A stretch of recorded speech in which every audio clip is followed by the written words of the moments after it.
Bonjour à tous et à toutes. Donc, je suis le docteur Mousseau, je suis oncologue médical.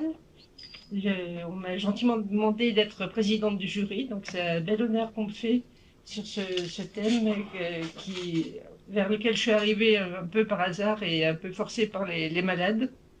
Ce que je vous propose, c'est que le déroulement de cette matinée, c'est de commencer par la présidente du conseil de l'ordre des kinés, qui pourra parler puisqu'elle doit se libérer après.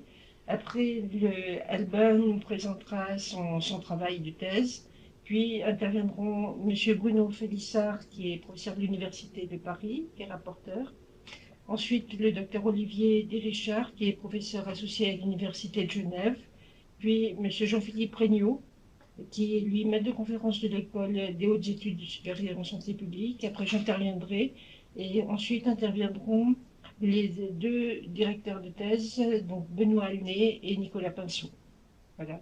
On se donne encore 3 minutes le temps que Benoît Alné arrive et puis après, je pense qu'on pourra commencer.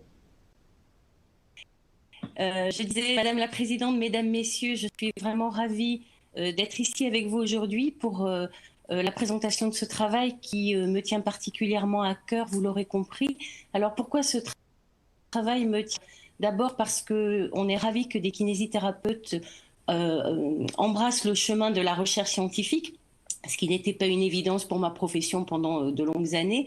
Et c'est un parcours qui a été semé d'embûches. Donc, un de plus qui se lance dans l'aventure doctorale et qui arrive au bout, c'est toujours une satisfaction pour la profession que j'ai le plaisir de représenter ici. Ça, c'est une première chose. Et puis, nous avons eu l'occasion de travailler ensemble déjà parce que nous faisons des constats au quotidien, à l'ordre, de nombreuses dérives dans le monde de la santé, dérives thérapeutiques qui, comme le dit la Miviludes, amènent parfois, pas toujours, mais parfois à des dérives sectaires. Et nous travaillons depuis 2011 environ avec la Miviludes, qui est la mission interministérielle de lutte contre les dérives sectaires dans le monde de la santé. Et nous avons des relations constantes avec eux et ils ne cessent de nous faire des signalements de situations très graves. Ça nous a intéressés et nous nous sommes rendus compte que nous, soignants, professionnels de santé, nous avions beaucoup de difficultés à déconstruire certains discours rapportés par nos patients qui viennent d'autres professionnels de santé, parfois d'ailleurs, mais pas toujours. Et il faut noter que nous avons environ 8000 ostéopathes dans la profession et que très souvent, nous avons des difficultés à reprendre la main sur des discours, par exemple, séance d'ostéopathie, il ne faut pas faire de kiné pendant une semaine parce que vous allez défaire tout ce que l'ostéopathe a fait, ou des choses comme ça. Ça nous a amené à commander 2 rapports, un sur l'ostéopathie crânienne, un sur l'ostéopathie viscérale, qui ont été très intéressantes.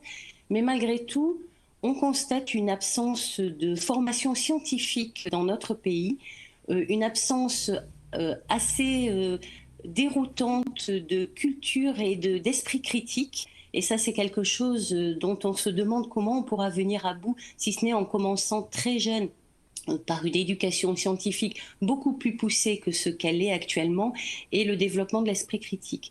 Donc pour toutes ces raisons, j'ai un intérêt particulier pour le travail qu'a mené Albin Guillot et qu'il va nous présenter aujourd'hui. Je souhaitais aussi ajouter une chose, c'est que je suis très troublée de voir beaucoup de kinésithérapeutes, mais d'autres professions aussi, embrasser des pseudothérapies ou aller vers ce que je peux qualifier de dérives thérapeutiques, sans pour autant les blâmer, parce qu'il est très difficile pour nous, soignants, d'accepter que nous ne sommes pas tout puissants.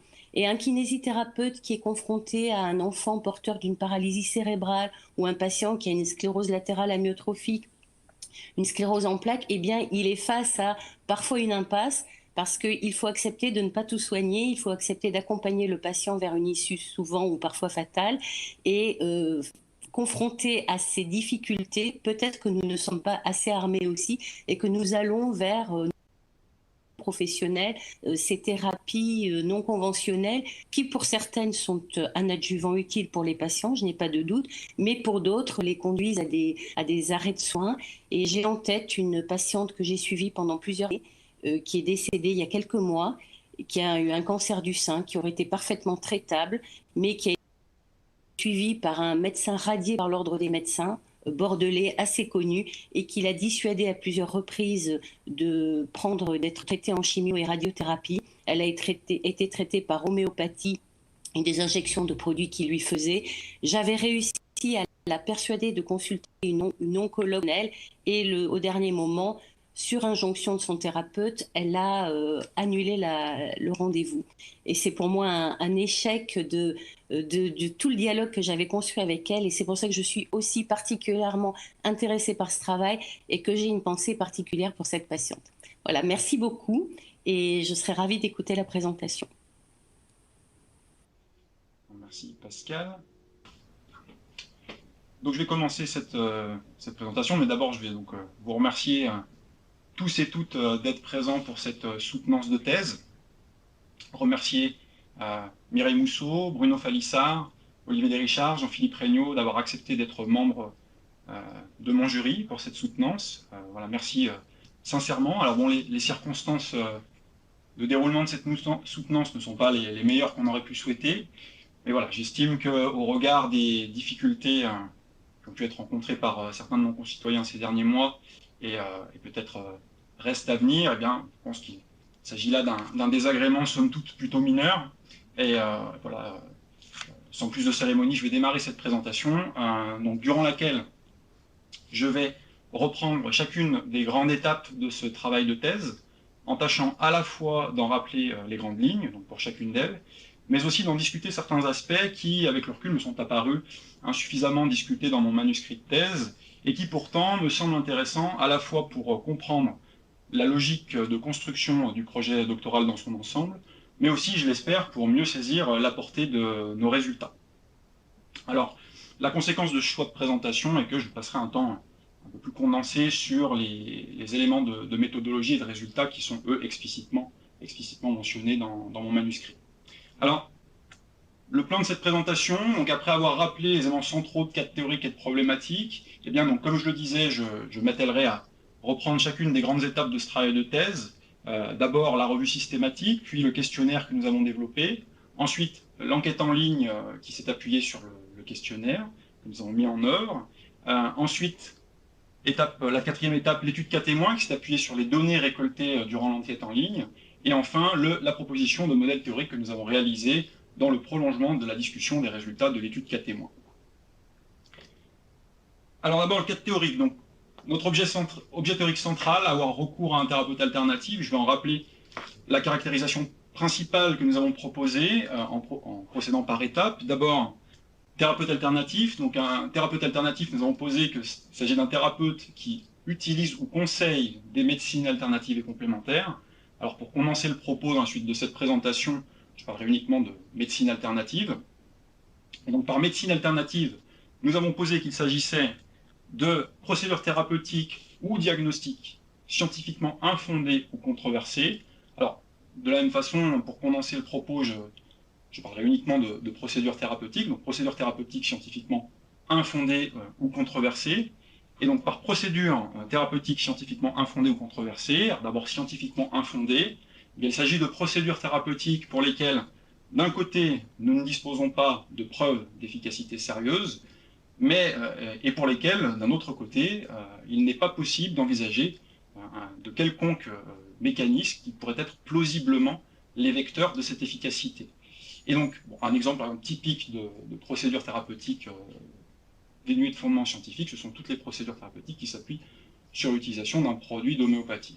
Et donc, par dérivation, une procédure scientifiquement controversée, eh bien, c'est une procédure pour laquelle on a des doutes, d'un côté sur son efficacité, et de l'autre sur sa plausibilité. Un exemple sont par exemple les manipulations vertébrales pour soulager les douleurs de dos. Donc en résumé, avoir recours, donc un thérapeute alternatif, c'est un thérapeute qui conseille ou utilise des procédures thérapeutiques scientifiquement infondées ou controversées, autrement dit des médecines alternatives. Alors, quel est le problème avec le recours aux thérapeutes alternatifs? Nous avons, dans le cadre de ce travail, eu deux problématiques logiquement indépendantes. Une problématique de santé publique et une problématique comportementale. Alors je commencerai par présenter la problématique de santé publique.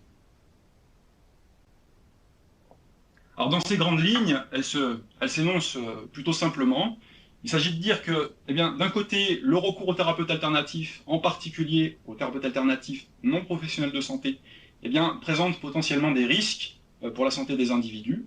Mais d'un autre côté, eh bien, nous ne disposons d'aucune donnée en France sur la nature concrète, sur la réalité de ces risques, ni même simplement de données descriptives sur l'ampleur et la nature du phénomène recours aux thérapeutes alternatifs.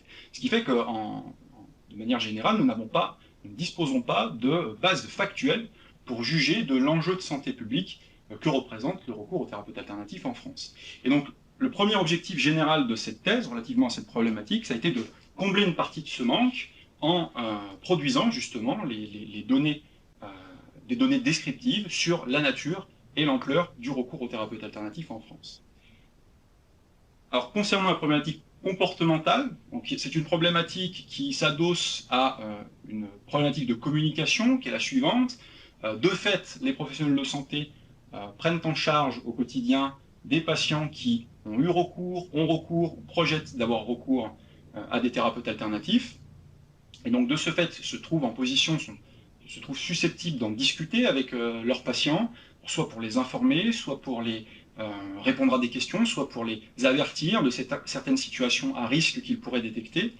Et le problème, c'est que discuter de ce recours aux thérapeutes alternatifs avec le patient, ou plus généralement du recours aux médecines alternatives, eh bien, ça ne va pas nécessairement de soi. Et donc, partant du principe qu'on communique d'autant mieux sur un sujet qu'on le comprend, eh bien, le deuxième objectif grand objectif de cette thèse aurait été d'essayer de mieux comprendre le phénomène en espérant pouvoir donner des billes aux professionnels de santé pour pouvoir mieux communiquer à ce sujet. Alors ça, c'est la formulation générale, évidemment. Elle s'est concrétisée en un objectif plus précis, plus circonscrit, puisque nous sommes attelés à mettre à l'épreuve ce que nous avons qualifié d'hypothèse explicative de l'insatisfaction. C'est un point sur lequel je reviendrai à l'étape 5 lorsque je présenterai notre étude cas témoin. Alors donc, deux problématiques, santé publique, comportementale, deux grands objectifs, décrire, expliquer, et donc pour satisfaire chacun de ces objectifs, des travaux spécifiques que je vais reprendre un à un au fil de cette présentation, à commencer par notre revue systématique sur les facteurs prédictifs du recours aux médecines alternatives dans la population générale en Europe, un travail qui a été publié dans la revue Complementary Therapies in Medicine en février 2019, et donc est un travail qui s'inscrivait dans le traitement de la problématique comportementale avec deux objectifs. Le premier, récolter les covariables nécessaires à nos futures modélisations, covariables qui sont, je le rappelle, le genre, l'autodéclaration d'une maladie chronique, l'autodéclaration d'une douleur chronique, le niveau de revenu, le niveau d'éducation et l'auto-évaluation de sa santé. Et deuxième objectif, identifier les problèmes méthodologiques rencontrés par nos prédécesseurs. Alors, nous en avons identifié deux principaux. Le premier, que nous avons appelé un problème de comparateur, c'est-à-dire que parmi les 49 études que nous avons incluses dans notre revue systématique, 48 d'entre elles ont comparé le recours à un thérapeute alternatif ou à une médecine alternative par rapport à l'absence de recours, ce qui ne permet pas de saisir la spécificité du recours à un thérapeute alternatif par rapport à un thérapeute conventionnel. Donc ça, c'est le premier problème. Le deuxième problème, qui est un problème que nous avons qualifié de niveau d'analyse, c'est-à-dire que parmi les 23 études qui ont porté spécifiquement sur le recours aux thérapeutes alternatifs, et vous en avez 22 d'entre elles, donc la quasi-totalité, qui ont traité la catégorie thérapeute alternatif comme un tout homogène, sans distinguer les thérapeutes alternatifs professionnels de santé, non professionnels de santé, médecins, non médecins, ce qui est selon nous problématique à double titre, et santé publique et comportementale. D'abord, d'un point de vue santé publique, et bien parce que les risques à consulter, on peut supposer a priori que les risques à consulter un professionnel de santé sont moindres qu'à consulter un non professionnel de santé.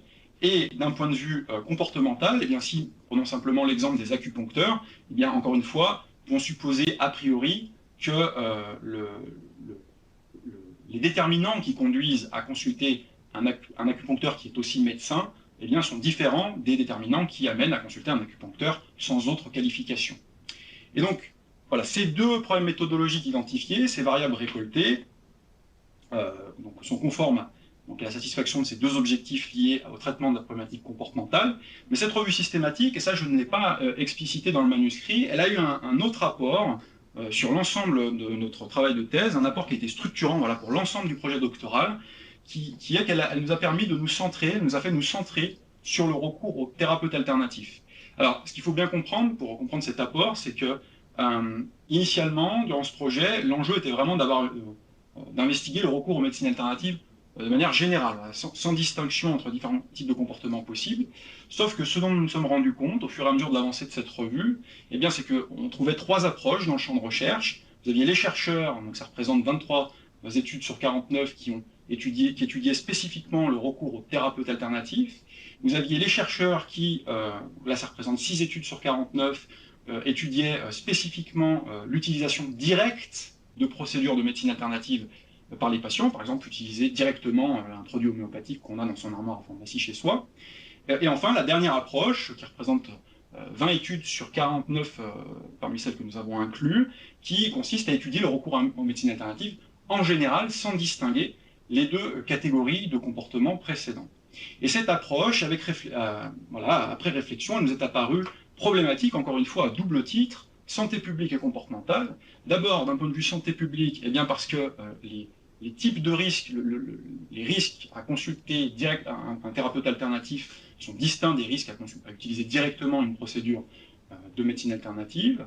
Et d'un point de vue comportemental, eh bien parce qu'un point de vue plus abstrait, aller consulter un thérapeute alternatif pour traiter un problème de santé, c'est aller demander de l'aide à quelqu'un pour résoudre un problème. Alors qu'utiliser directement une procédure alternative, donc comme je disais, ce produit homéopathique qu'on a dans son armoire à pharmacie, c'est utiliser ses propres ressources.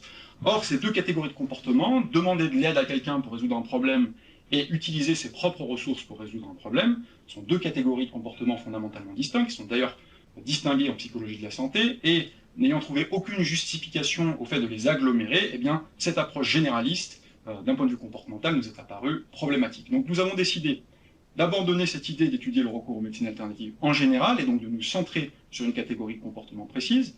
Reste à expliquer pourquoi, alors pourquoi se centrer et pas tout faire, bien en vertu du principe simple qui est que qui trop embrasse mal étreint, dirais-je.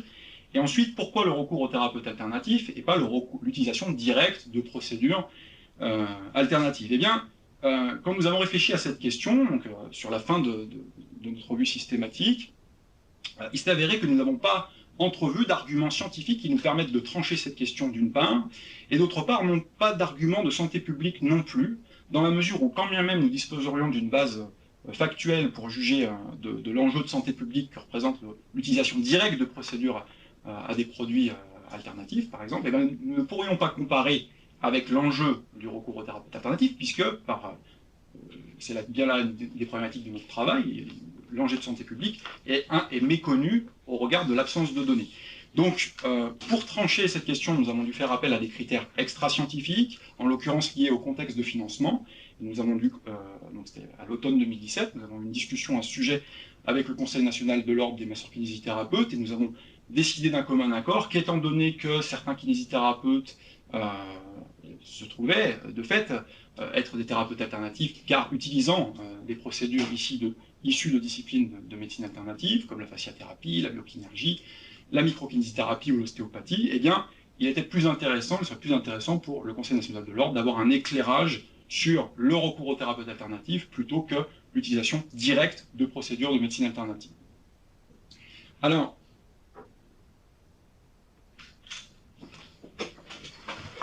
cette revue systématique réalisée, nous avons pu développer un questionnaire qui nous permet d'éviter les problèmes méthodologiques précédemment mentionnés, un questionnaire pour récolter les données nécessaires au traitement de nos problématiques de santé publique et de nos problématiques comportementales, questionnaire qui a donné lieu à un article qui a été publié dans la revue francophone Santé publique en janvier 2020, qui s'est intitulé « Développement, validation et fiabilité d'un questionnaire pour l'évaluation du recours aux thérapeutes alternatifs », le CARTA. Alors je rappelle quelques informations clés sur ce questionnaire. D'abord concernant sa méthodologie, en 3 points. Donc, il y a d'abord eu, en 3 chiffres, il y a d'abord eu une version papier initiale qui a été examinée par 7 experts indépendants de notre équipe de recherche. Ensuite, cette version papier s'est transformée en une version numérique qui a été remplie par 43 sujets qui ont été ensuite repris en entretien pour examiner chacun de ces items. Et enfin, la version finale, numérique, en ligne, a été remplie à 9 jours d'intervalle 2 fois par 322 répondants, ceci afin d'avoir à disposition des données pour évaluer la fiabilité test-retest du questionnaire. Alors, concernant le questionnaire à proprement parler, 3 informations clés. Donc, c'est un questionnaire qui comprend 114 items, dont 107 sont conditionnels, qui nécessitent environ 3 minutes de temps de remplissage et qui a présenté une bonne à très bonne fiabilité test-retest. Alors, concernant les informations qu'il permet de recueillir, alors ce questionnaire permet de recueillir un taux général de recours aux thérapeutes alternatifs, les types de thérapeutes consultés, que ce soit en fonction de leur profil disciplinaire, acupuncteur, chiropracteur, homéopathe, etc., ou en fonction de leur profil professionnel, médecin, non-médecin, professionnel de santé, non-professionnel de santé, les motifs de consultation, la place du recours dans le parcours de soins des patients, en complément d'une prise en charge médicale ou isolée de toute prise en charge médicale, le taux de patients déclarants, c'est-à-dire que parmi les patients qui ont consulté un thérapeute alternatif pour un motif donné, qui ont revu leur médecin par la suite, un médecin par la suite pour ce même motif, combien finalement ont discuté avec le médecin du recours préalable avec le thérapeute alternatif. Et enfin, dernière information, le taux de thérapeute alternatif non professionnel de santé recommandant la consultation d'un médecin. C'est-à-dire voilà, parmi les personnes qui ont consulté un thérapeute alternatif non professionnel de santé de manière isolée de toute prise en charge médicale, eh bien, combien se sont vus recommander par le thérapeute d'aller consulter un médecin. Alors, ça, ce sont toutes les informations qui sont explicitement mentionnées et détaillées dans le manuscrit. Il y en a une sur laquelle j'aimerais passer un peu de temps maintenant, que je n'ai pas explicité dans le manuscrit, et qui concerne finalement la logique d'opérationnalisation du concept théorique à avoir recours à un thérapeute alternatif. Autrement dit, qu'est-ce qui justifie, en tout cas, comment expliquer le passage du concept théorique que j'ai mentionné et rappelé au début de cet exposé à sa mesure concrète qui s'est incarnée avec l'item au cours des 12 derniers mois. Pour me soigner ou pour entretenir ma santé, j'ai consulté un acupuncteur, chiropracteur, homéopathe, magnétiseur, rebouteux, autre, pouvez-vous préciser? Eh bien, cette logique, elle est peu ou prou similaire à celle qu'on va trouver dans l'ensemble des études du domaine, c'est-à-dire d'abord une préoccupation sur les intitulés d'activité, acupuncteur, chiropracteur, homéopathe, etc. Intitulés d'activité pointant, faisant directement référence à des disciplines incluant des procédures scientifiquement infondées ou controversées, acupuncteur, acupuncture, chiropracteur, chiropraxie, homéopathe, homéopathie, et donc de ce lien, d'inférer que eh bien, la personne qui, dans sa pratique clinique, utilise comme un intitulé d'activité de ce type, eh bien, utilise vraisemblablement des procédures scientifiquement infondées ou controversées, et donc peut être considéré à ce titre comme un thérapeute alternatif. Alors ce questionnaire développé, nous avons pu déployer notre enquête en ligne pour récolter les données nécessaires au traitement de notre problématique de santé publique et de notre problématique comportementale. Donc une enquête dont je rappelle quelques informations clés, d'abord concernant son contexte et le contexte éthique et légal. Donc le protocole de l'ensemble de nos travaux a été soumis au comité de protection des personnes Ouest 3, qui a classé le projet hors loi Jardet, ce qui nous a conduit à faire une simple déclaration à la CNIL, un dépôt de dossier à l'Institut national des données de santé, l'INDS, et enfin à demander un avis éthique au comité d'éthique des centres d'investigation clinique de Clermont-Ferrand, qui a rendu un avis éthique favorable pour l'ensemble des travaux attenant à ce projet de recherche. Alors, concernant la méthodologie de cette enquête, il s'agit d'une enquête en ligne qui repose sur un échantillonnage de convenance qui s'est étalé sur une durée de 4 mois, donc de novembre 2018 à mars 2019, avec un mode de diffusion principalement par courriel, adressé à des associations françaises de tout type, et avec pour critère d'inclusion, être résident français et avoir 18 ans révolus. Et donc, plus de 100 000 associations ont été contactées, ce qui nous a permis de récolter 10 485 questionnaires valides. Alors, je rappelle que cette enquête, initialement, comportait 2 volets. Un volet pour l'outre-mer, la France d'outre-mer, et un volet pour la France métropolitaine. Nous avons eu, hélas, qu'un taux de retour très faible pour l'outre-mer, quelques dizaines de questionnaires retournés seulement, ce qui ne nous a pas permis de réaliser une analyse qui ait du sens.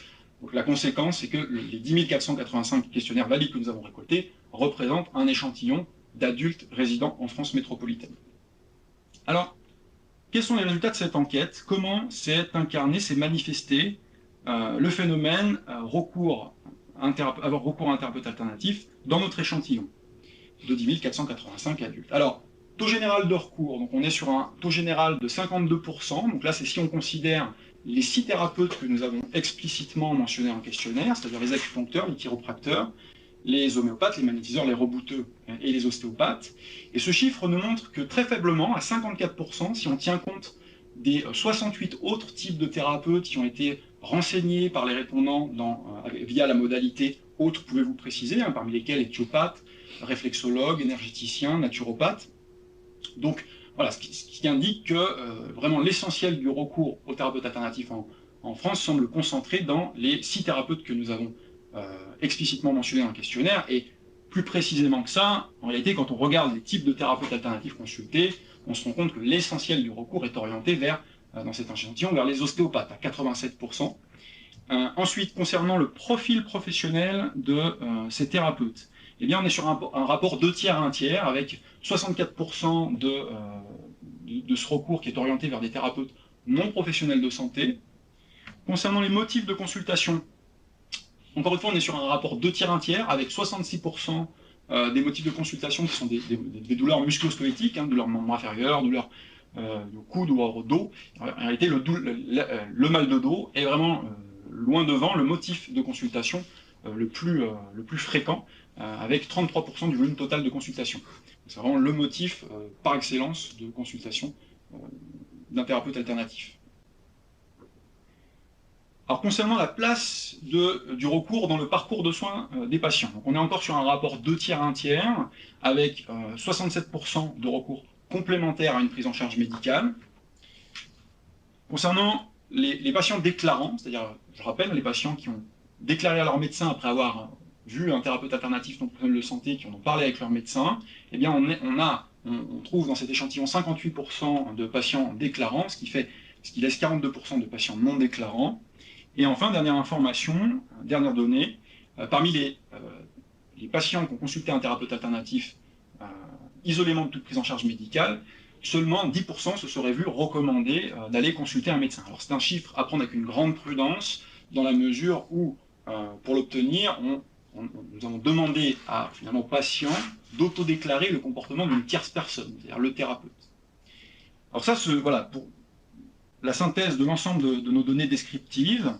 Alors évidemment, cette enquête présente différentes limites que j'ai mentionnées dans le manuscrit, donc vraisemblablement la principale réside dans sa procédure d'échantillonnage, la procédure d'échantillonnage de convenance, qui est une procédure non probabiliste, c'est-à-dire qu'elle ne repose pas sur une sélection aléatoire des unités de population.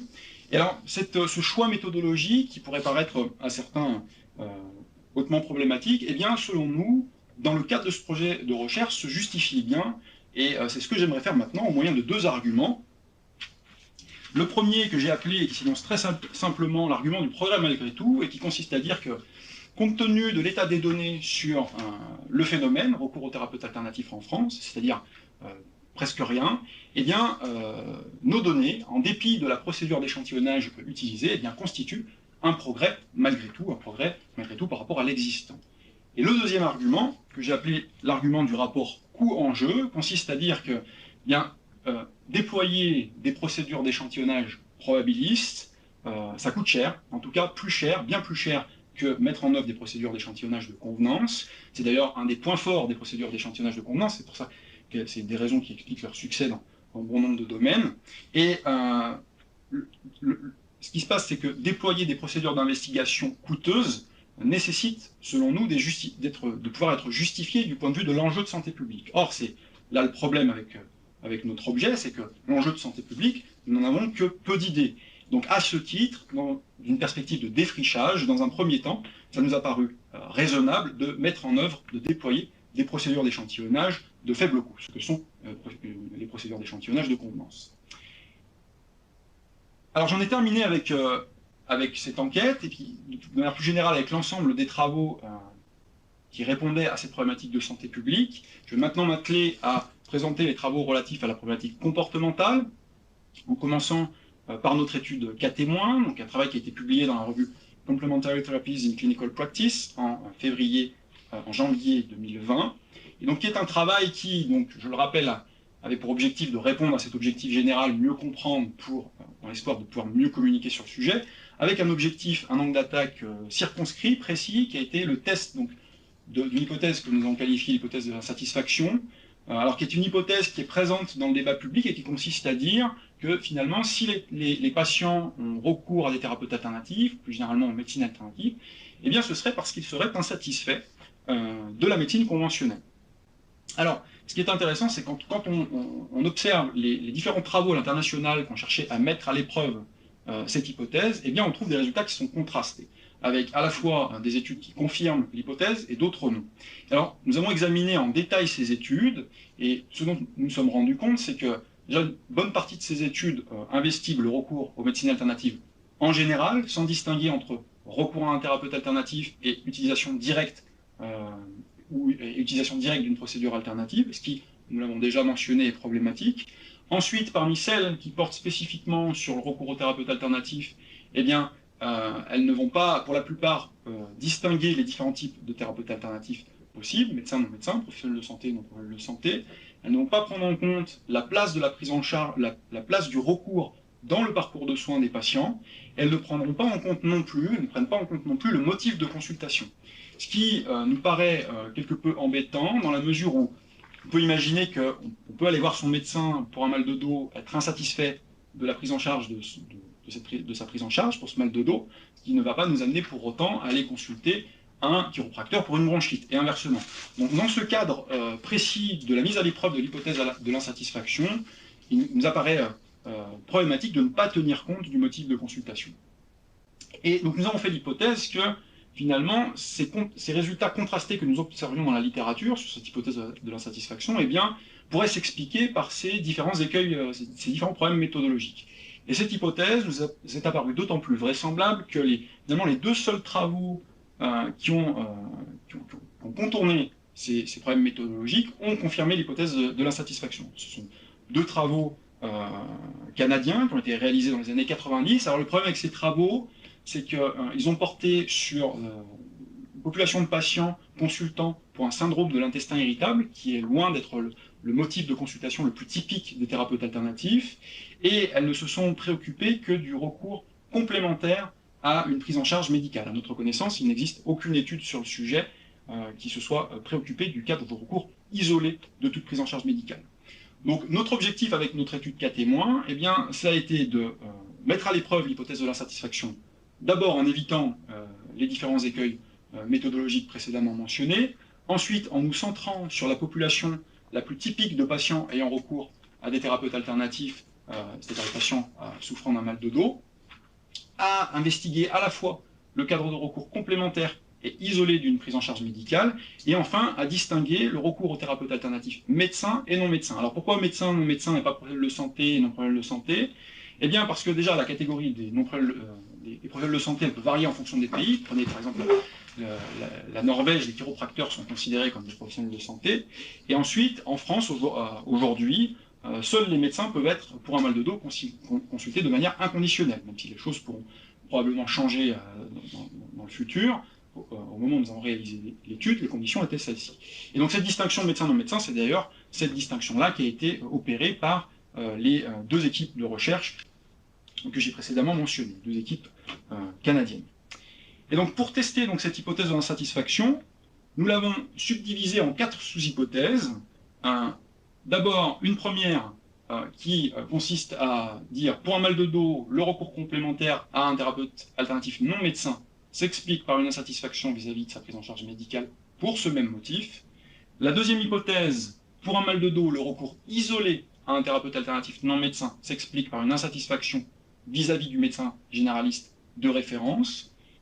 Et enfin, les troisième et quatrième hypothèses eh bien, sont quasiment les mêmes que les premières, à ceci près qu'on retire le recours aux ostéopathes, car nous avons fait cette hypothèse ancillaire que, aujourd'hui en France, pour bon nombre de patients, eh bien, pour un mal de dos, le recours à un ostéopathe serait devenu presque quelque chose d'automatique, indépendant finalement du niveau de satisfaction ou d'insatisfaction que ceux-ci pourraient ressentir pour leur prise en charge médicale ou plus généralement leur médecin généraliste de référence. Et donc pour tester ces hypothèses, nous avons utilisé un sous-échantillon de l'échantillon plus général de notre enquête en ligne, de 10 485 sujets, le sous-échantillon de toutes les personnes qui, au cours des 12 derniers mois, ont consulté un thérapeute, qu'il soit alternatif ou non, pour un mal de dos. Donc ça représente 2056 sujets. Et donc ce sous-échantillon, nous l'avons divisé en 5 groupes. D'abord, un groupe de référence qui a consisté en 921 personnes, donc toutes les personnes qui ont consulté uniquement un médecin au cours des 12 derniers mois. Ensuite, le groupe de toutes les personnes qui ont consulté au cours des 12 derniers mois un thérapeute alternatif non médecin en complément d'une prise en charge médicale, donc ça représente 641 personnes. Un troisième groupe de personnes ayant consulté uniquement un thérapeute alternatif non médecin isolément d'une prise en charge médicale, 494 personnes. Et enfin, les deux mêmes groupes que ci-dessus, en enlevant le recours aux ostéopathes. Et là, on voit que les effectifs chutent drastiquement, puisqu'on se retrouve respectivement avec des effectifs de 72 et 31 sujets. Et donc, sur la base de ces 5 groupes, nous avons pu réaliser nos analyses de régression, c'est-à-dire les comparaisons qui nous ont permis de mettre à l'épreuve nos différentes hypothèses. Alors, nos résultats, de manière condensée, d'abord concernant le cadre de recours complémentaire. Alors, si on prend le recours tout thérapeute confondu, eh bien, notre analyse continue, c'est-à-dire notre analyse en traitant la variable de satisfaction comme une variable continue, ne met pas en évidence d'effet de l'insatisfaction sur la probabilité de recours à un thérapeute alternatif non médecin. En revanche, quand on retire le recours aux ostéopathes, cette fois-ci, l'analyse continue met en évidence un effet qui va persister pour chaque classe de notre analyse catégorielle, avec la classe de référence constituée par les personnes ayant le plus haut niveau de satisfaction pour leur prise en charge médicale, avec un score compris entre 80 et 100. Alors je rappelle que cette analyse catégorielle, nous l'avons réalisée, donc on a partitionné en 5 classes la variable de satisfaction pour pouvoir effectuer des comparaisons de taille d'effet avec les études précédentes qui ont précédemment été réalisées dans le domaine, en particulier ces 2 études canadiennes que je vous ai précédemment présentées. Et donc, notre interprétation de ces résultats eh bien, est de dire que finalement, l'hypothèse de l'insatisfaction ne semble pas fonctionner pour ce qui est d'expliquer le recours complémentaire aux ostéopathes non médecins pour un mal de dos, mais en revanche semble plutôt bien fonctionner pour expliquer le recours au reste, aux autres thérapeutes alternatifs non médecins, bien qu'il faille le souligner, ce recours soit tout à fait minoritaire par rapport au recours aux ostéopathes. Maintenant, concernant le cadre de recours isolé de toute prise en charge médicale, cette fois-ci, l'analyse continue, quand on prend tout thérapeute confondu, met en évidence un effet de l'insatisfaction, effet de l'insatisfaction qui va persister pour chacune des classes de l'analyse catégorielle, bien que de moindre façon que pour le cadre de recours complémentaire. Et donc cette fois-ci, quand on retire les ostéopathes, le recours aux ostéopathes, l'analyse continue, cette fois, ne met pas en évidence d'effet de l'insatisfaction. Alors, notre interprétation de ces résultats, d'abord hors ostéopathe, eh bien, nous avons estimé que eh bien, nous ne pouvions pas dire grand-chose, à la fois en raison de notre incapacité à produire une explication théorique du résultat, mais également en raison de la très faible taille, la plus petite finalement, d'échantillons, de sous-échantillons concernés, qui, je le rappelle, comportent seulement 31 sujets. En revanche, concernant le recours tout thérapeute confondu, mais qui, dans le cadre isolé, est en réalité le recours à des ostéopathes non médecins, vraiment presque exclusivement, eh bien, dans ce cadre-là, l'hypothèse de l'insatisfaction semble fonctionner, bien semblant avoir un pouvoir explicatif moins fort que celui observé dans le cadre du recours complémentaire. Alors, ça, ce sont vraiment les résultats centraux de notre étude cas témoin. Et alors, à la périphérie, il y a un résultat que j'aimerais rappeler, que j'ai mentionné dans le manuscrit, qui concerne une association entre notre variable dépendante et la covariable auto-évaluation de sa santé. Donc une association qui, à la fois, nous avons estimé à la fois surprenante et particulièrement conséquente, puisqu'elle a atteint une valeur, on observe une taille d'effet qui dépasse, qui est légèrement supérieure à 60, qui est un ordre de grandeur que nous n'avons observé dans aucune des études du domaine. Et donc, voilà, et donc cette association nous indique que finalement les patients de notre échantillon, qui se sont comparativement aux autres auto-évalués comme étant plutôt en bonne santé, voire en excellente santé, ont été aussi les personnes qui ont été les plus susceptibles pour un mal de dos d'aller consulter de manière isolée un thérapeute alternatif non médecin. Alors voilà, ce résultat surprenant et que nous avons jugé surprenant et conséquent nous a encouragé à la fois en produire une explication, mais aussi plus largement à essayer de sortir de ce cadre explicatif relativement restreint, étroit, de l'hypothèse de l'insatisfaction, pour proposer un modèle théorique plus général pour expliquer le recours aux thérapeutes alternatifs non médecins en France pour le mal de dos. Et c'est de ce modèle théorique dont j'aimerais vous parler maintenant, qui constitue le dernier travail constitutif du projet doctoral. Alors ce modèle théorique, vous le retrouvez maintenant, vous retrouvez sa représentation graphique maintenant affichée à l'écran. Alors, je ne vais pas faire dans cette présentation maintenant une présentation détaillée de ce modèle, ce qui prendrait à la fois un temps conséquent, et puis, parce que voilà, ça prendrait un temps conséquent, et puis parce que, je tiens à le souligner, cette partie du travail constitue la partie la plus spéculative de l'ensemble de nos travaux. Non, ce que j'aimerais faire, c'est simplement souligner ce qui m'apparaît être les deux principales forces de cette proposition théorique, et aussi mentionner ce qui m'apparaît être sa principale faiblesse. Du côté des forces de cette proposition théorique, eh bien, la première, dirais-je, c'est qu'en dépit de son caractère spéculatif, je pense que c'est une proposition qui est plausible, cohérente, et qui présente tout de même un certain niveau de connexion avec une réalité empirique, que ce soit nos propres travaux, ou que ce soit les différentes études que nous avons pu invoquer à l'appui de l'argumentation des différentes composantes du modèle. Et ensuite, sa deuxième force, la principale, selon nous, c'est que cette proposition vient combler un vide théorique. C'est-à-dire que dans le champ d'étude du recours aux thérapeutes alternatifs, eh bien, les rares auteurs finalement qui se sont aventurés à théoriser sur le sujet, eh bien, ont théorisé sur une situation comportementale qui est substantiellement éloignée de celle qui nous a préoccupés. C'est-à-dire que ces auteurs ont théorisé sur le recours à un thérapeute alternatif versus l'absence de recours, sans se préoccuper du profil du thérapeute alternatif, médecin, non médecin, professionnel de santé, non professionnel de santé, sans se préoccuper de la place du recours dans la prise en charge, dans le parcours de soins des patients, complémentaire ou isolé d'une prise en charge médicale, et sans se préoccuper du motif de consultation.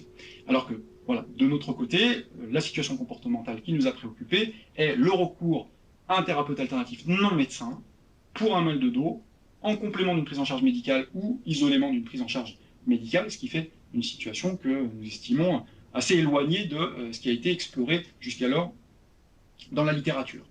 Et alors, la principale faiblesse de ce modèle, eh bien, je dirais que j'ai conscience, en construisant cette proposition, d'avoir procédé quelque peu à distance de corpus théoriques disciplinaires spécifiques, comme on peut en trouver en psychologie de la santé, en psychologie du consommateur ou en économie de la santé. Et je pense donc qu'il y a là une source d'amélioration substantielle du modèle avant sa soumission à l'épreuve de l'empirie. C'est-à-dire que voilà, en confrontant à ces différents corpus, je pense qu'il y a vraiment matière à la fois en raffiner les concepts invoqués, mais aussi peut-être à revoir, ajuster les associations et forces d'association postulées.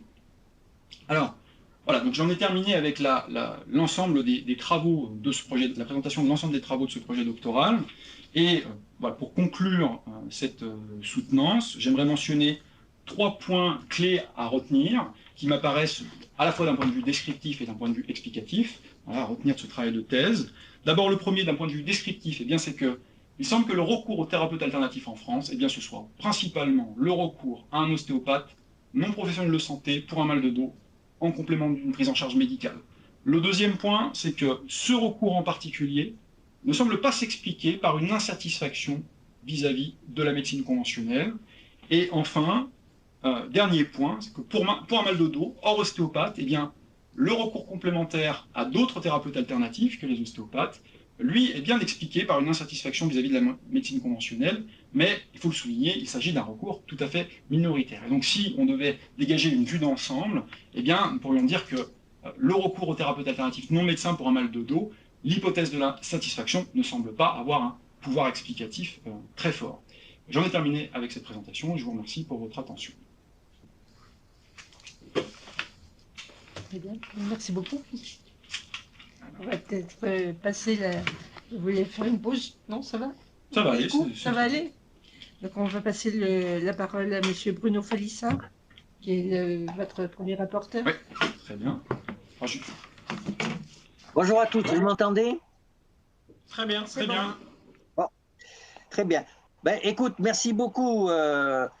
D'abord, j'avais beaucoup apprécié de lire ton document et j'ai retrouvé la même personne dans la présentation orale. Tu es fidèle à toi-même. Donc, non, j'ai été très élogieux dans mon rapport et je le serai aussi là.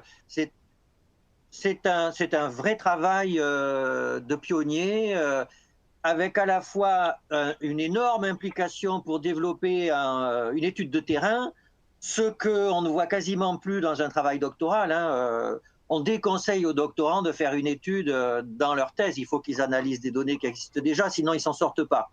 Donc, tu as fait l'effort de réaliser une étude, de l'analyser et de la penser et de théoriser, comme tu l'as montré à la fin. Et c'est vraiment un très bel exemple de pensée scientifique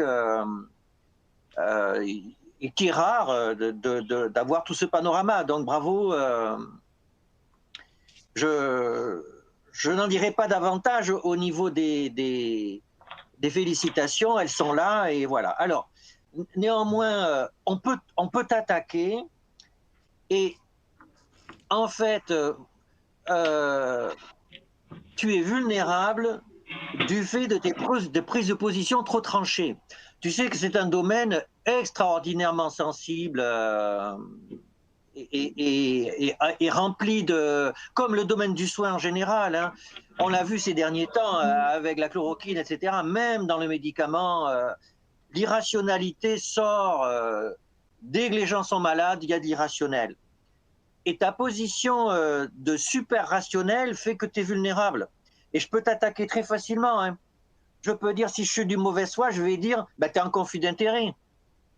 Tu es un kiné, si je me souviens bien, tu as été supporté par le Conseil de l'Ordre, bah, tu es le porte-flingue des kinés qui sont à cran parce que les ostéos leur piquent leurs clients. Voilà. Et donc, en fait, tu attaques les ostéos. Bon, ben voilà. Et c'est un conflit d'intérêt. Donc, ce que tu dis, ça vaut rien. C'est ça qu'on dit aujourd'hui.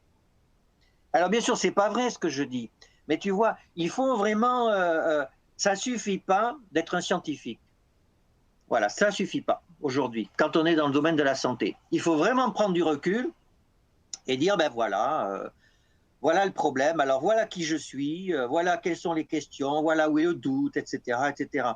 Alors, juste quand même une petite critique là, scientifique, c'est que oui, d'accord, ton échantillon, il est de convenance. Bon, ben voilà, mais que je suis d'accord avec ton argument, hein, c'est quand même beaucoup mieux que rien, ça c'est complètement vrai. D'ailleurs, ça te permet de faire tes analyses à la fin sur la satisfaction. Pour moi, c'est pas... Donc oui, c'est beaucoup mieux que rien. Mais alors, ne dis pas, en France, c'est comme ça. Tu vois, parce que là, on va dire, ben non, tu peux pas dire que c'est en France. C'est un échantillon de convenance. Donc du coup, tu peux pas avoir le beurre et l'argent du beurre. Donc, c'est un échantillon de convenance, donc c'est pas en France. Voilà, c'est juste ça. D'ailleurs, ce qui est intéressant, c'est que Médoucine, je ne sais pas si tu vois ce que c'est, ce site de médecine douce, c'est très intéressant. C'est un site, c'est une start-up qui accrédite des thérapeutes alternatifs. Moyennant quoi, il y a leur CV, etc. Et moyennant quoi, les patients peuvent, comme sur TripAdvisor, ils disent il est sérieux, il n'est pas sérieux, etc., etc. Et je connais bien la nana qui est à l'origine de la start-up, hein, qui marche très bien, d'ailleurs la start-up marche très bien. Eh ben, elle a recueilli un nombre de données énorme. Et elle a pu faire une étude un peu comme toi. Alors, c'est pas publié parce que c'est une start-up, c'est pas son job. Mais elle dépose des posters dans les congrès ICEPS et compagnie, et elle ne trouve pas les mêmes résultats que toi. Elle ne trouve pas une place aussi importante des ostéopathes et du mal de dos, etc. Alors, je pense que ça vient du fait que vous n'avez pas le même échantillonnage. Elle non plus n'a pas un échantillonnage aléatoire. Elle a l'échantillonnage des gens qui veulent passer par son site pour aller voir un médecin enfin une thérapeutique alternative. Donc, ce n'est pas la même vision. Et donc, ça triangule, hein. Donc, je suis d'accord, c'est intéressant, c'est-à-dire vos deux études ont des failles d'échantillonnage, mais si on dit sans arrêt qu'il y a des failles d'échantillonnage et qu'on ne fait rien, mais on ne fait rien. Au moins, tu fais quelque chose, et c'est bien, voilà. Alors, je vais juste, d'ailleurs, je te l'ai dit dans mon rapport, hein, le problème de fond, c'est que la science, c'est pas si simple, voilà. La science, c'est pas si simple. Et d'ailleurs, en 2020, on ne sait toujours pas définir ce qu'est une science. Et ce n'est pas du baratin. Hein. pour l'avoir travaillé, pour avoir écrit un papier sur est-ce que la psychanalyse est scientifique ou pas. D'ailleurs, la psychanalyse, est-ce que c'est une médecine non alternative ou pas? Et c'est une vraie question qu'on se pose depuis 100 ans. Et alors, est-ce que la psychanalyse est scientifique ou pas? Eh bien, il y a encore des papiers d'épistémologie qui sont publiés en 2020 et tout le monde n'est pas d'accord parce qu'on ne sait pas vraiment jusqu'à quel point une science c'est une science. Et j'ai été dans un jury de thèse à Grenoble sur théorie quantique et psychothérapie. Il y avait un des membres des travaux, il était chercheur au CERN en physique théorique. Et donc c'est un scientifique. Et pourtant, c'était compliqué. Voilà. Et donc, alors qui est scientifique? Et là, on a vu récemment, alors Raoult, c'est un scientifique ou il n'est pas scientifique? Et dans le Lancet, il y a des papiers scientifiques ou ils ne sont pas scientifiques? Et ils ne disent pas des conneries? Si, ils disent des conneries. Tous. Alors après, c'est facile pour les thérapeutes alternatifs de dire « Ah ben ouais, mais tout le monde raconte des conneries. Donc on dit que nous, on en raconte. Moi, je suis homéopathe, on me dit que je raconte des conneries. Mais regardez Raoult, il raconte des conneries. Regardez le Lancet, il raconte des conneries. Tout le monde raconte des conneries. » Eh ben non, tout le monde ne raconte pas des conneries. Mais il ne faut pas dire que d'un côté, il y a les scientifiques, de l'autre côté, il n'y a pas les scientifiques. Parce que ce n'est pas vrai. Si on prend en médecine les chirurgiens, ils travaillent beaucoup avec les kinés. Hein. Ah ben alors, pour toi, je pense que la chirurgie, c'est une discipline qui n'est pas dénuée de fondements scientifiques. Ben ouais, mais les chirurgiens, ils ont viré des prostates à plein de cancers de la prostate et ils ont rendu les gens impuissants et incontinents. Et c'est un scandale qui est du niveau du scandale du sang contaminé, alors que tout le monde dit qu'ils sont scientifiques. Et pour le mal de dos, où est la pensée scientifique? Quelqu'un a mal au dos, on lui fait une IRM, on voit une hernie discale, donc la hernie est la cause du mal au dos, donc le chirurgien va virer la hernie, comme ça il va soigner le mal au dos. Et c'est ça qu'ils ont fait pendant des décennies, et ils ont flingué des dos à des gens qui après, à cause des fibroses autour du rachis, ils avaient encore plus mal qu'avant. Alors est-ce que c'est scientifique ou c'est pas scientifique? Tu vois, et c'est plus compliqué que ça. C'est plus compliqué que ça. Parce que oui, dans le fond, tu as raison. L'homéopathie, c'est pas scientifique. Et la chirurgie, c'est scientifique. Je suis d'accord avec ça. Mais en fait, on ne peut pas le dire comme ça. C'est ça qui est compliqué. Si on le dit comme ça, on se tire une balle dans le pied. Parce que l'homéopathe, c'est un lapsus. Hein. L'homéopathe, c'est très facile après. Il va dire, vous dites ça, mais regardez. Donc vous racontez des conneries, donc vous n'êtes pas un scientifique, vous êtes un charlevou aussi. Tu vois? Si on veut être crédible, alors oui, ton travail à l'intérieur de la communauté scientifique, bien sûr, ce que tu dis, c'est bon, hein, moi je n'ai pas de souci. Mais Alex, comme tu ne peux pas être que à l'intérieur de la communauté scientifique, comme tu es sur un sujet qui est un sujet de société, il faut que tu apprennes à avoir un discours aussi épistémologique, hein, c'est-à-dire un discours d'humilité, de doute, parce que dans ce domaine, il y a le doute. Voilà. Et moi, j'aime beaucoup à la fin, tu parles des croyances hein, dans ton modèle théorique. Bien sûr que les croyances sont essentielles dans le domaine du recours aux soins, aux médecines alternatives, hein, bien sûr. Hein. Mais là, si tu veux, nous, médecins, et vous, kinés, eh bien, en fait, souvent, nous sommes aussi responsables de ces tensions de croyances qu'il y a entre les croyances des médecins, les croyances des soignants et les croyances des soignés. C'est parce que souvent, nous avons une position trop dure sur nos pratiques et le support de nos pratiques par la science. Et donc, nous apparaissons comme hermétiques aux croyances qu'ont nos patients. Eh bien, nous avons tort. Nous devons accepter les patients avec leurs croyances. Même si ces croyances sont irrationnelles, ça fait partie du soin. Même si ça nous défrise, même si quelque part on trouve que c'est absurde, ils ont ces croyances, on doit les accepter, on doit discuter, et c'est en faisant ça qu'ils auront moins recours aux médecines alternatives. Voilà, donc... encore une fois, hein, on est dans un jury de thèse, le travail que tu as fait est très bon et je te félicite pour la rigueur de ta pensée, pour ton énergie, pour avoir réussi à faire une étude, à l'analyser et avoir un modèle théorique. Tu es un vrai scientifique, hein, il faut tirer notre chapeau sur ce que tu fais. Mais bon, le sujet est difficile.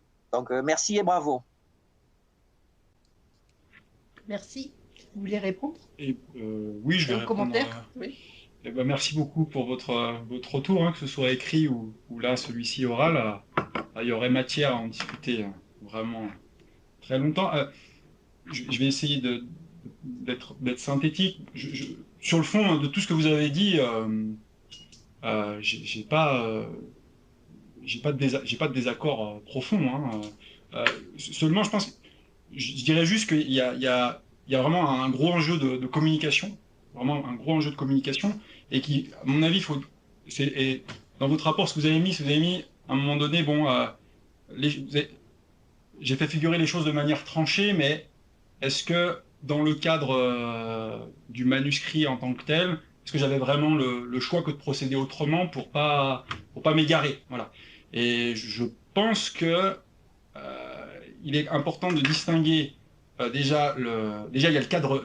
Je suis bien sûr complètement d'accord qu'entre le cadre de la recherche scientifique et le cadre clinique, la posture d'un point de vue communication doit être radicalement, ne doit pas être la même. Étant moi-même un soignant au départ, je ne vais pas, en tout cas j'espère ne pas avoir la posture, comme vous l'avez qualifié, de super rationnel que j'ai pu avoir dans mon manuscrit, que je ne l'ai pas avec mes patients, parce que je suis complètement d'accord que ce n'est pas une bonne attitude d'un point de vue communication, mais ce sont quand même deux choses distinctes. Alors, voilà, il y a vraiment le cadre clinique, où il faut mettre la forme, entre guillemets, et après le cadre scientifique où je distinguerai encore la communication entre chercheurs, où là, à mon avis, voilà, je vois difficilement comment on peut faire l'économie d'être rigoureux et de mettre des bornes un peu nettes, parce que les limites sont floues, certes, mais je pense qu'elles existent quand même.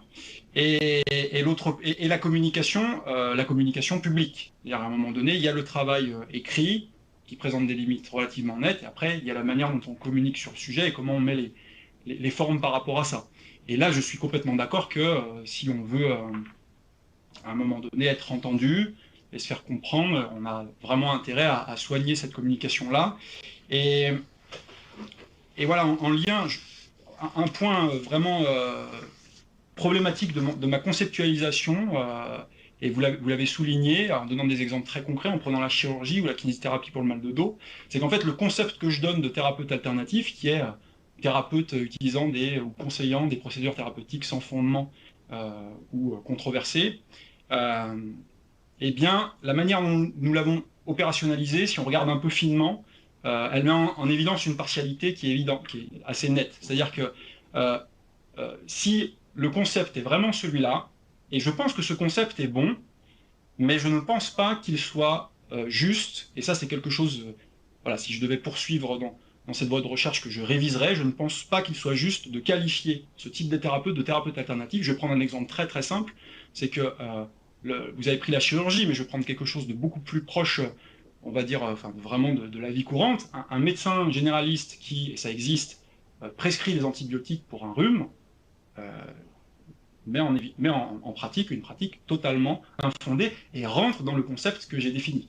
Donc là, on est embêté. Alors, donc du coup, et quand on regarde la logique, l'opérationnalisation que j'ai fait du concept de thérapeute alternatif, il ne figure pas, ces médecins-là.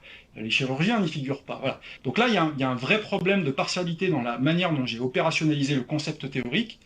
Donc, soit la logique d'opérationnalisation est mauvaise, soit il est nécessaire de réviser le concept un peu. Et à mon avis, je pense qu'il faut réviser le travail conceptuel, et j'ai déjà un peu réfléchi à cette question, et à mon avis, c'est une erreur de considérer... on n'a pas envie de mettre ces thérapeutes finalement sur lesquels j'ai fait porter mon étude, on n'a pas envie de les mettre dans la même catégorie, intuitivement, peut-être à tort, mais on n'a pas envie de les mettre sur la même catégorie que ces médecins qui prescrivent par exemple des antibiotiques pour un rhume. Donc à mon avis, la piste que je propose, c'est que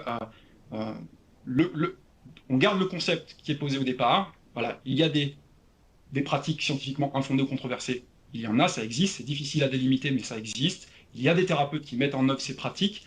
Maintenant, une fois qu'on a posé ce concept-là, étiqueter ce concept comme étant thérapeute alternatif, je pense qu'il y a là une erreur d'étiquetage. Mais une fois qu'on a posé ce concept, je pense qu'il y a deux catégories de thérapeutes quand même. il y aura la catégorie, voilà, c'est une ébauche, mais je pense vraiment de ces thérapeutes qui vont mettre en œuvre des pratiques des thérapeutes qui se rattachent à une discipline thérapeutique spécifique en dehors de la médecine moderne. Alors encore une fois, vous allez me dire où s'arrête, où commence la médecine moderne. Les limites sont floues, mais je pense que les limites existent tout de même. Et donc, on a quand même ces thérapeutes qui se rattachent à des disciplines frontières de la médecine moderne, ou en dehors de la médecine moderne, l'acupuncture, l'homéopathie, la chiropraxie, qui peuvent être des professionnels de santé ou des non-professionnels de santé. Et d'un autre côté, eh bien, on a des thérapeutes qui s'inscrivent pleinement dans la médecine moderne, mais qui se retrouvent à mettre en œuvre des pratiques scientifiquement infondées, comme prescrire des antibiotiques pour un rhume. Et qui, eux, par contre, d'un point de vue sociologique, se retrouvent... Voilà, on peut trouver des non-professionnels de santé qui utilisent de l'acupuncture et des professionnels de santé. Trouver des non-professionnels de santé qui donnent des antibiotiques pour un rhume, normalement, c'est pas possible. Ça doit être... structurellement, ce n'est pas possible. Donc on a quand même ces deux catégories-là. Alors moi, j'aurais tendance à vouloir appeler finalement les thérapeutes alternatifs la première catégorie, qui se rattache à ces disciplines frontières. Et puis les autres, comment les qualifier? Des professionnels en infraction de leur code de déontologie, je ne sais pas. Mais en tout cas, voilà, je pense que d'un point de vue... il y a un travail conceptuel à faire pour améliorer un petit peu ce problème de partialité de l'opérationnalisation. Mais en tout cas, si j'avais choisi... si j'avais mieux conceptualisé ça et que j'avais délimité cette catégorie thérapeute alternatif comme étant ces thérapeutes rattachés à des disciplines particulières, l'opérationnalisation au final aurait été la même, je pense. Mais après, se pose la question, pourquoi étudier, pourquoi finalement, d'un point de vue enjeu de santé publique, mettre le focus sur les thérapeutes alternatifs, c'est-à-dire ces thérapeutes qui se rattachent à des disciplines frontières, plutôt que sur les médecins ou les chirurgiens qui utilisent des pratiques. Voilà, ça c'est une autre question, mais je suis bien d'accord sur le fond. Voilà, après, je pense qu'il faut bien distinguer les différents contextes de communication, mais je pense que voilà. Alors, si je peux me permettre, bravo pour ta réponse, ça c'est une très bonne réponse. Si je peux juste me permettre 30 secondes, en fait, tout le monde se pose cette question. Hein. Personne n'arrive à définir ces soins non conventionnels, etc. Alors, Grégory Nino, du côté des interventions non médicamenteuses, a plutôt une approche evidence-based medicine, c'est-à-dire les thérapies alternatives, ce sont celles qui refusent de s'insérer dans le champ de l'évaluation par les essais randomisés, en gros. Ce qui ne me satisfait, enfin, je la comprends, elle ne me satisfait pas complètement. Pour moi, plutôt les médecines alternatives, c'est celles qui ne rentrent pas dans le champ épistémologique de la physiologie de Claude Bernard. Voilà, c'est-à-dire qu'il y a des médecines pour lesquelles il y a des organes et ces organes dysfonctionnent et les maladies viennent des dysfonctionnements d'organes et la médecine va régler, enfin le soin conventionnel, orthodoxe, va régler le dysfonctionnement de ces organes. Et donc du coup, c'est pour ça que la chirurgie n'est pas alternative, c'est pour ça que...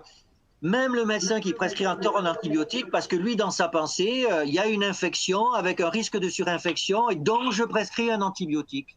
Donc je suis dans la logique de Claude Bernard, donc je ne suis pas alternatif, même si j'ai tort statistiquement. Voilà. Et que du coup, si je suis un psychanalyste, même s'il y a des essais randomisés qui évaluent la psychanalyse, même s'il y a des théories qui étayent la psychanalyse est un soin alternatif parce qu'il n'est pas dans le champ bernardien.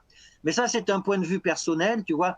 Donc, tu n'as pas à t'inquiéter d'avoir mal défini, personne ne l'a bien défini.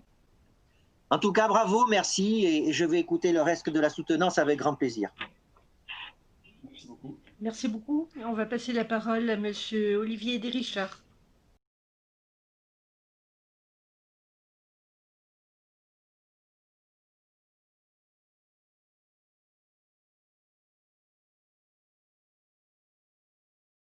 D'abord, je voulais remercier les membres du jury pour cette discussion extrêmement fructueuse et riche, hein, et qui apprend beaucoup de choses, et pour les réponses d'Albin, hein, qui ont été étayées à chaque fois, qui montrent l'implication dans le sujet, hein, et la conviction, effectivement, qu'il développe par rapport à ces thérapies complémentaires. Alors, sur le fond, moi, je reviendrai sur... Vous avez fait un travail qui est remarquable et qui est important, qui était difficile. Vous êtes attelé à un sujet qui était complexe. Alors forcément, on trouve toujours des axes de recherche comme le versant psychologique, qui forcément est très important dans cette approche, mais il faut bien prendre le travail par une partie, et puis dans l'objectif peut-être plus tard que vous fassiez les autres approches. Donc, je trouve que c'est bien que vous ayez, même si ça n'a été pas totalement analysé, que vous soyez préoccupé du problème de santé publique et des risques potentiels, parce que si je me place du point de vue cancérologique, effectivement, il y a des malades qui se mettent en danger vital parfois avec ces thérapies quand ils les utilisent de manière alternative et exclusive. Quand ils les utilisent de manière complémentaire et qu'ils en informent leur médecin, c'est pas un problème. L'autre élément que vous avez fait apparaître, c'est la notion de problématique comportementale et de communication. Et je pense que la communication avec les malades est un élément extrêmement important. Et comme l'a dit M. Falissard, il ne faut pas qu'on soit hermétique. C'est-à-dire que la médecine traditionnelle doit se préoccuper justement des objectifs des patients. Quels sont les objectifs? Ils veulent être soignés, si possible guéris, et il peut être pris en charge de manière globale. Et ce qui reproche à la médecine traditionnelle, parfois, c'est de traiter l'organe et de ne pas traiter la personne, et c'est ce qu'ils trouvent dans les thérapies complémentaires. C'est pour ça que donc à nous de savoir ce qu'attendent les patients. De plus en plus, les patients font appel à des thérapies complémentaires, et heureusement, de plus en plus, ils nous en informent, ce qui est un élément important par rapport aux différents médicaments qu'on peut prescrire au jour d'aujourd'hui et au risque d'interférence médicamenteuse, voire même de toxicité ou d'inefficacité à l'inverse. Donc, si le médecin est ouvert à ces thérapies complémentaires, le malade va se confier à son médecin, et comme ça, le médecin pourra éviter des difficultés de prise en charge. Les croyances, c'est un élément important, effectivement, parce que les malades, en fonction de leurs croyances individuelles, vont se diriger vers telle ou telle thérapie complémentaire. C'est parfois difficile de savoir ce en quoi les malades croient. Et là aussi, parfois, ça peut toucher à l'intime. Et ils n'ont pas forcément envie de se livrer sur cette approche-là. Mais je pense qu'il faut, donc, par une interrogation, une ouverture d'esprit, avoir accès à ces patients. Vous avez la notion de méfiance vis-à-vis des médecins, c'est une réalité d'aujourd'hui, et une méfiance vis-à-vis des médicaments. Tous ces médecins sont vendus à l'industrie pharmaceutique, et s'ils me prescrivent tel ou tel traitement, c'est parce qu'ils ont vu le dernier labo qui est venu leur prescrire. Un élément important dans l'évolution de la médecine, c'est sur les durées de prescription des médicaments, notamment dans toutes les maladies chroniques. Les malades vont être confrontés à des prises médicamenteuses à vie, et dans ces prises médicamenteuses à vie, avec plus ou moins d'effets secondaires, les malades vont faire appel à des thérapies complémentaires pour savoir comment ils peuvent éviter les effets secondaires des traitements et améliorer leur qualité de vie. Alors, un élément dans les études cliniques qui avaient été menées jusqu'à maintenant s'intéressait peu à la qualité de vie des patients. Au jour d'aujourd'hui, les études cliniques intègrent la qualité de vie, et là, je pense que c'est une approche de la médecine moderne qui fait qu'on va avoir une prise en compte des patients. Il y a une question que je voulais vous poser. Donc, on oppose en fait l'evidence-based medicine avec les essais randomisés et puis les thérapies complémentaires où finalement on ne sait pas bien comment les évaluer. Comment vous verriez une évaluation de ces thérapies complémentaires, parce qu'il est très difficile de faire des études randomisées, par exemple avec ou sans acupuncture, ou avec ou sans ostéopathie. Comment vous feriez? Je vais remettre le...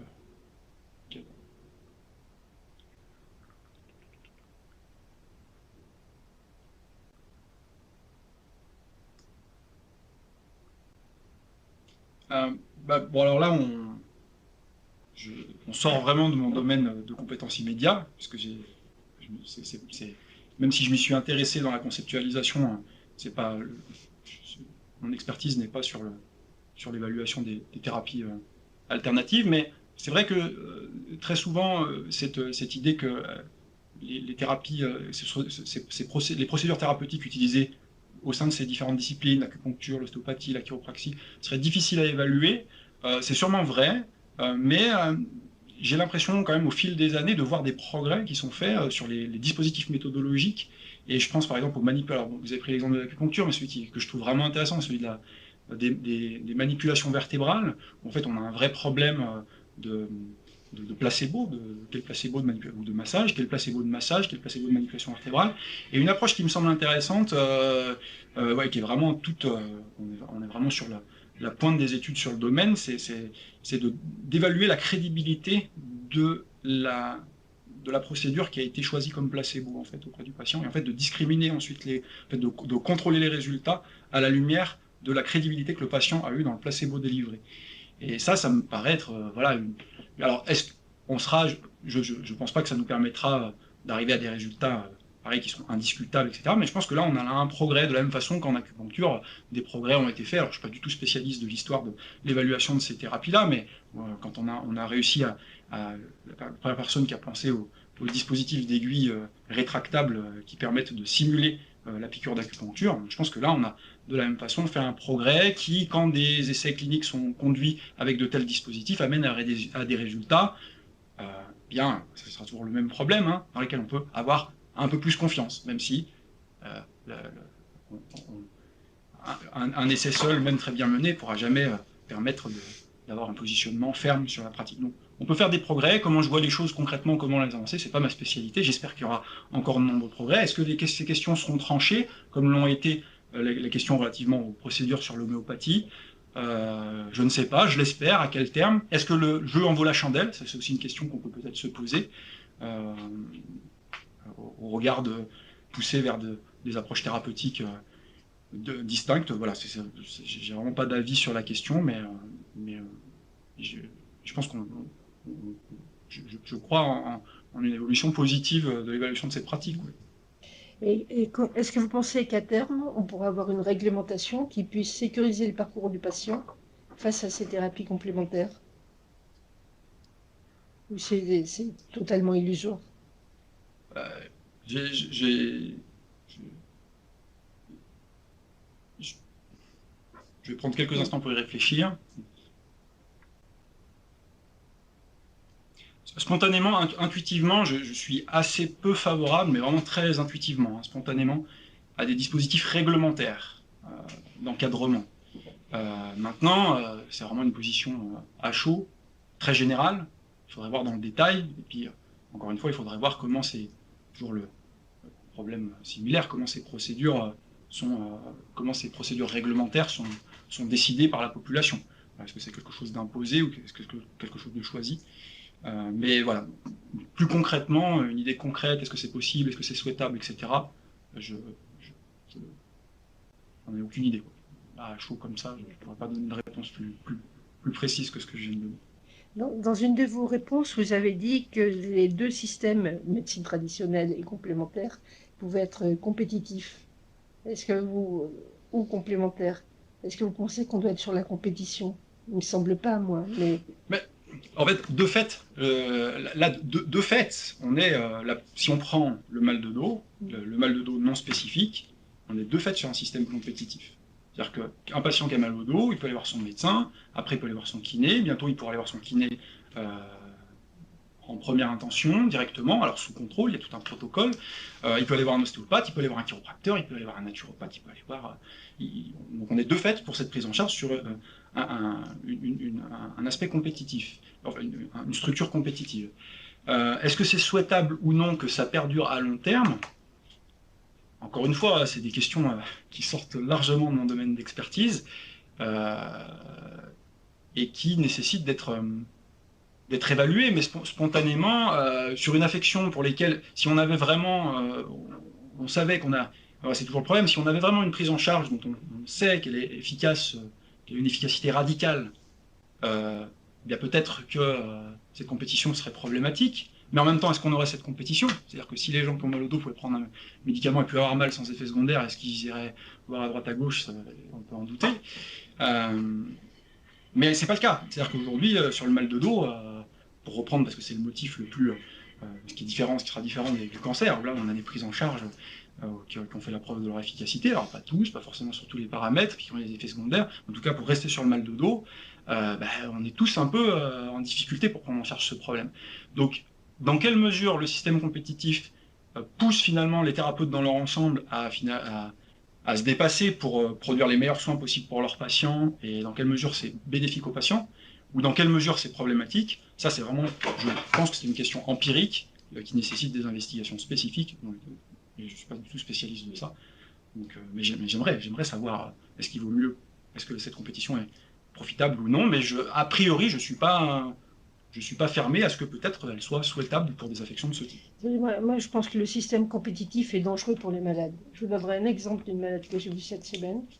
Une dame que je vois en surveillance, et elle avait mal au dos depuis 3 mois, douleur importante, calmée partiellement par les anti-inflammatoires non stéroïdiens, par les corticoïdes. Donc elle voit son médecin traitant qui n'arrive pas à la soulager. Elle voit après donc un ostéopathe qui la soulage 15 jours, mais la douleur revient. Elle envisage d'aller voir un chiropracteur. Et moi, je la vois dans le cadre de la surveillance de son cancer du sein. Elle avait été bien gérée, puisqu'il y a quand même eu une radio du rachis qui montrait un tassement ostéoporotique. Et le tassement ostéoporotique, il n'y avait pas eu d'IRM derrière, il n'y avait pas eu de discussion de cimentoplastie. C'est dans ce sens-là où je dis que la compétition peut être dangereuse. Si on collabore, et c'est ce que vous avez montré dans votre travail, si le thérapeute complémentaire appelle le médecin en disant « Voilà ce que j'ai constaté, j'arrive pas à soulager telle patiente de manière durable, est-ce que vous pouvez intervenir ?» Je pense que c'est dans les échanges de communication entre les praticiens qu'on pourra améliorer la prise en charge des patients. Je pense que c'est vraiment important. Je suis parfait. En fait, c'est vrai que j'ai dit, a priori, je ne suis pas hostile à un système compétitif pour une affection donnée. En fait, l'inverse est vrai aussi, c'est que je suspends mon jugement. C'est-à-dire que je pense que c'est vraiment une question empirique qui doit se réfléchir affection par affection. Je ne souhaite pas avoir une position ferme a priori pour telle ou telle affection. Mais par contre, sur le fond, c'est complètement problématique qu'effectivement, un mal de dos où on a quelque chose de spécifique ne soit pas pris en charge correctement. C'est vraiment problématique. Est-ce qu'il faut légiférer pour ça? Et est-ce que cette législation aura plus d'effets positifs que d'effets négatifs? Et qui en décidera de ce ratio? Voilà, ça, c'est des questions ouvertes qui, à mon avis, nécessitent, pour être tranchées, et une approche empirique pour bien délimiter les bénéfices et les risques. Et après, un choix politique pour trancher est-ce que le rapport bénéfice-risque est intéressant ou pas pour cette structure d'organisation des soins plutôt que telle autre. Voilà. Mais j'ai pas de position a priori. D'accord. Après, on vous a fait remarquer l'enjeu financier.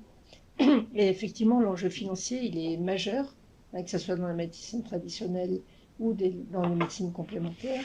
Et c'est dans ce sens-là où on peut là aussi guider nos patients pour éviter à titre personnel des dérives financières, et puis au niveau international, des industriels qui vont développer tel ou tel complément alimentaire. Je donne un exemple, mais il y en a des tas d'autres, qui fait qu'ils vont vendre ça à des patients sur des raisons X ou Y avec des bénéfices qui sont impossibles.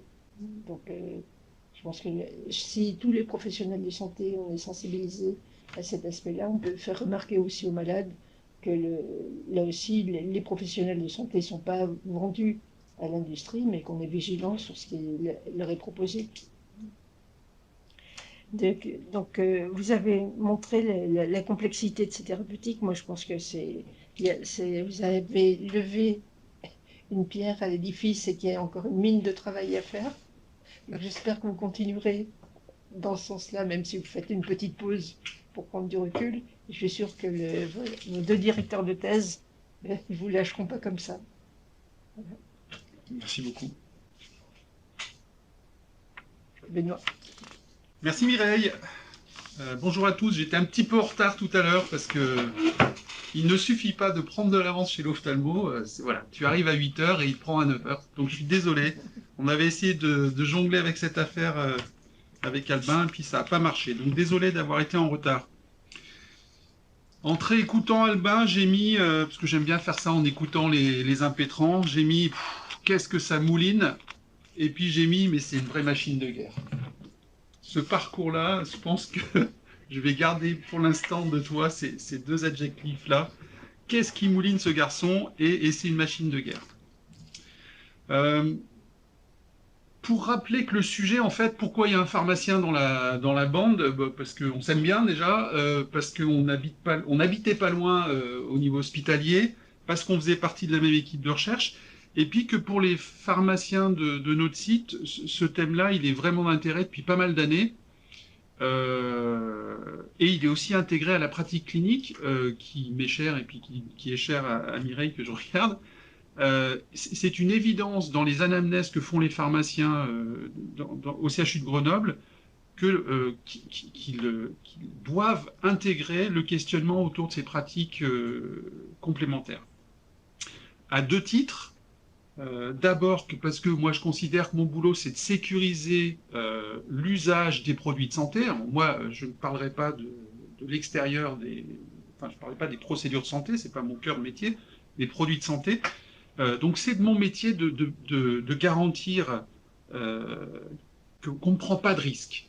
Et ce que je raconte aux patients, c'est ma foi, on ne sait pas si ça fait du bien. Au jour d'aujourd'hui, les éléments dont on dispose pour vous dire est-ce que ça sert ou pas, j'en ai aucune espèce d'idée. Déjà, ma posture, c'est on va essayer de pas générer de iatrogénie, c'est-à-dire pas plus cabosser le patient qu'il ne l'est déjà à ce moment-là. Donc je reviendrai tout à l'heure sur cette notion d'evidence-based medicine. On est déjà d'entrée de jeu dans cette porte d'entrée clinique, dans quelque chose de complexe, et de manière modeste mais sans doute géniale, si on peut au moins vérifier que on ne met pas en danger le patient, ça fait partie quand même du socle principal de mon métier. Et le deuxième aspect, c'est, Olivier l'a souligné tout à l'heure, c'est les comportements. C'est-à-dire, je dis à mes étudiants, tu dois débusquer ce qui se cache derrière cette pratique. Et comme certains l'ont dit, Bruno l'a dit tout à l'heure, moi je fais de la rhumato et de la cardio en rhumato, mais chez Mireille c'est pareil. Voilà, c'est plus de 90% sur le rhumatisme inflammatoire chronique des gens qui consomment. Et débusquer les comportements, c'est voir si des gens sont en recherche parce qu'on ne répond pas à leurs besoins, ou en recherche complémentaire pour associer à ce qu'on propose déjà. Et donc ce travail, moi, il m'a réjoui parce que tu as pu poser la problématique, puis rapidement on s'est dit un produit de santé c'est un peu trop touffu, donc on y reviendra plus tard, et je pense qu'on y reviendra peut-être un peu plus tard dans d'autres recherches. En fait, tu as pu remettre un socle très très structurant sur cette problématique. Avec moi, à l'origine, mon angle d'attaque de dire je dois continuer à nourrir ma pratique de pharmacien clinicien et accompagner ces gens qui de toute façon le font. D'accord ? Et en relisant hier soir et en réfléchissant, et puis ça a été dit par deux personnes dans le jury, à certains endroits dans le rédactionnel, on a l'impression que y a pas une volonté, mais il y a quelque chose qui sent faire le ménage du côté de la kiné. Et je me suis dit, c'est ballot parce qu'en fait, on n'en a pas besoin en fait.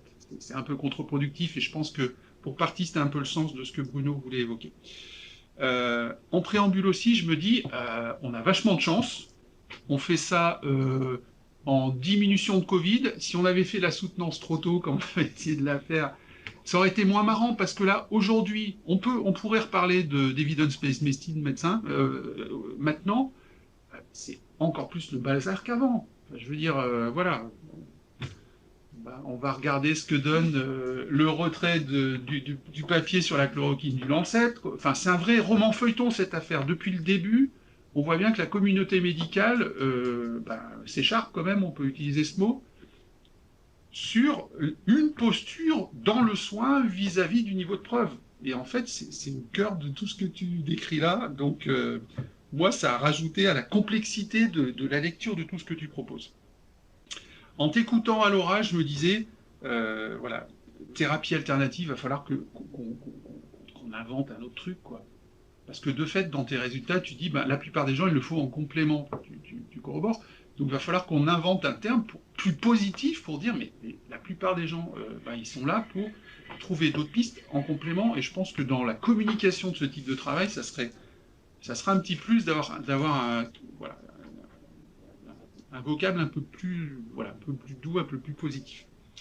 Donc on s'était un petit peu frité dans l'introduction sur dire procédure, enfin tu définis en début sur procédure sans fondement scientifique, je t'avais dit waouh, bang, tu rentres dans la thèse et pouf. Est-ce qu'on aurait pu faire le même travail sans forcément rentrer dans ce type de débat en introduction? Que la question reste entière pour moi.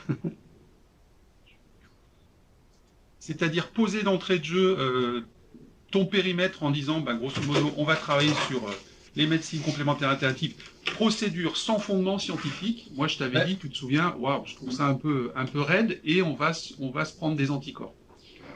Ben, je redirais peu ou prou ce que j'ai mentionné dans le manuscrit, c'est que ça me paraissait délicat d'aborder ce travail sans posture conceptuelle, sans faire un choix de posture conceptuelle.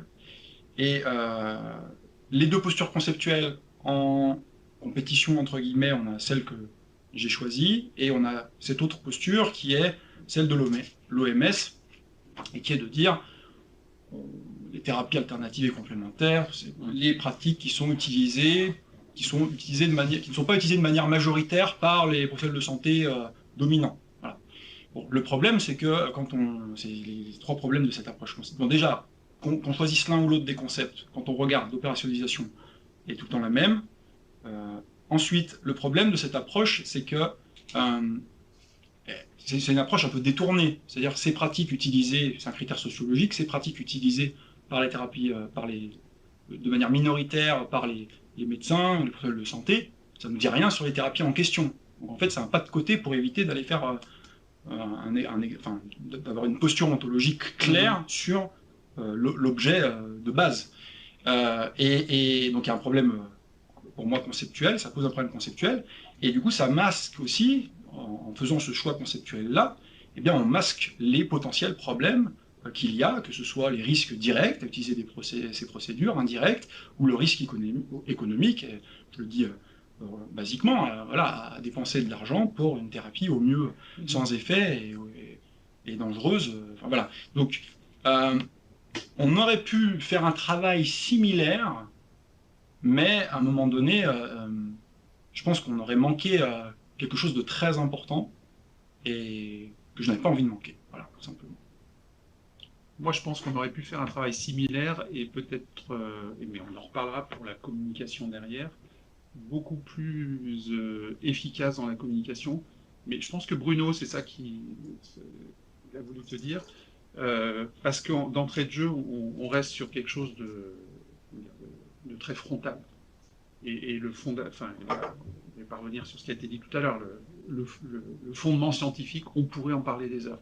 Et du coup, le fait de rentrer dans le manuscrit par ça, je pense qu'on perd la puissance de démonstration.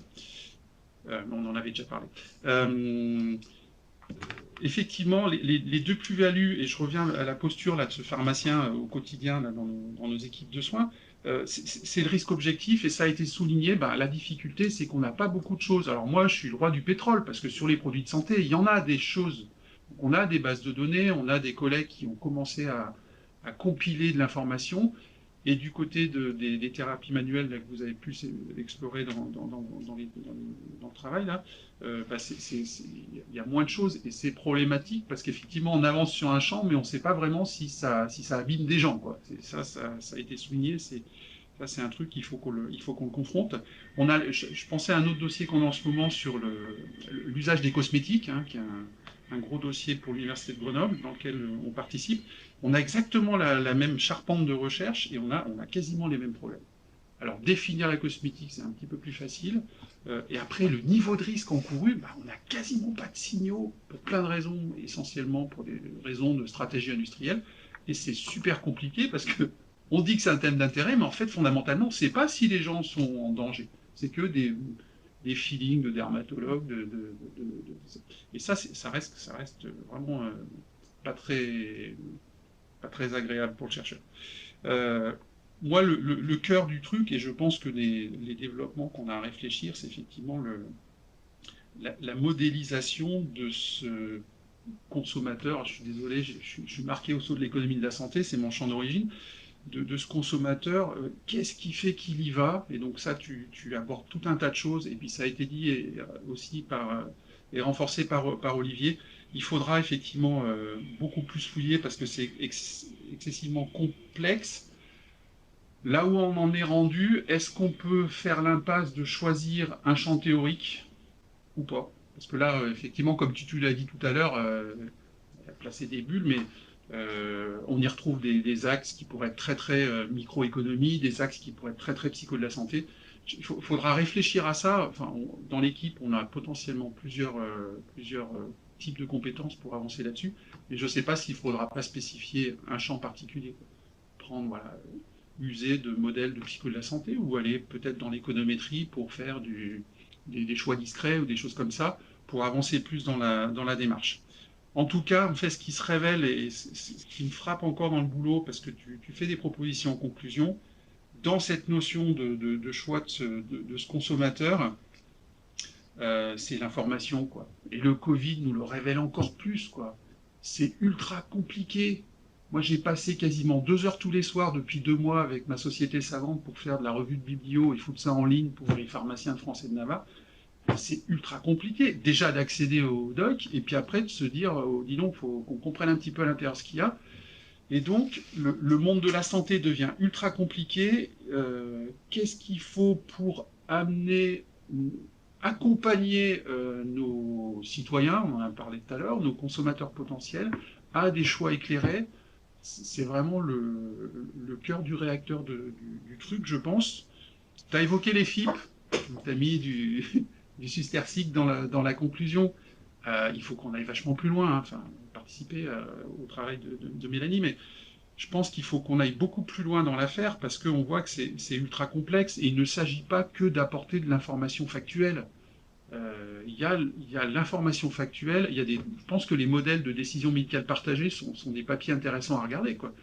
Il y a de la donnée factuelle, mais il y a du format à réfléchir, il y a de la temporalité à réfléchir, et sans doute que on serait, mais je pense que c'est peut-être Olivier qui serait le mieux placé pour y répondre, mais on serait étonné de voir que voilà, il n'y a quasiment pas de rationalité dans les choix qui sont faits par les gens.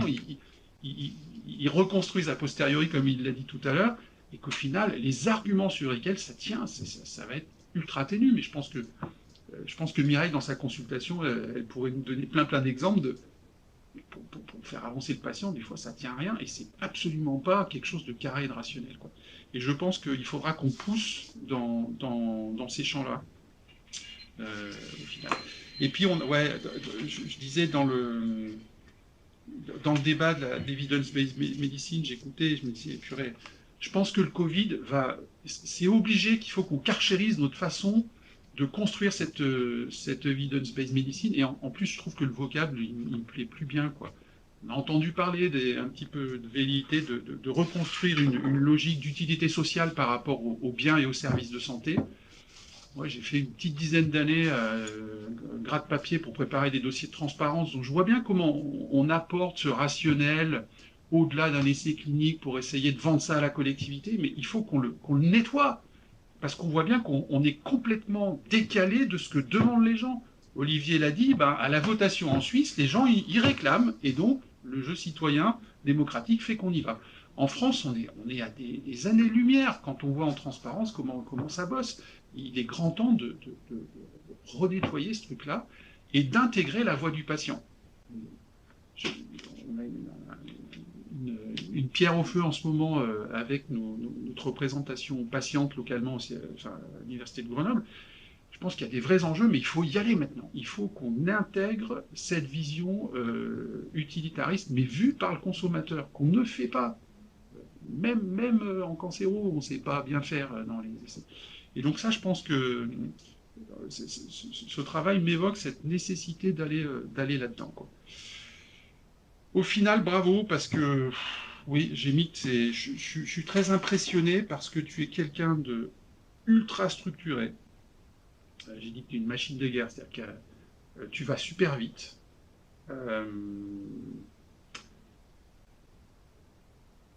T'écoutes ce qu'on te dit.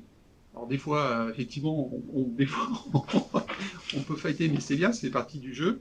En revanche, tu as des intuitions et puis un cadre qui t'appartient et tu le tiens, et ça, je trouve ça une très très belle qualité.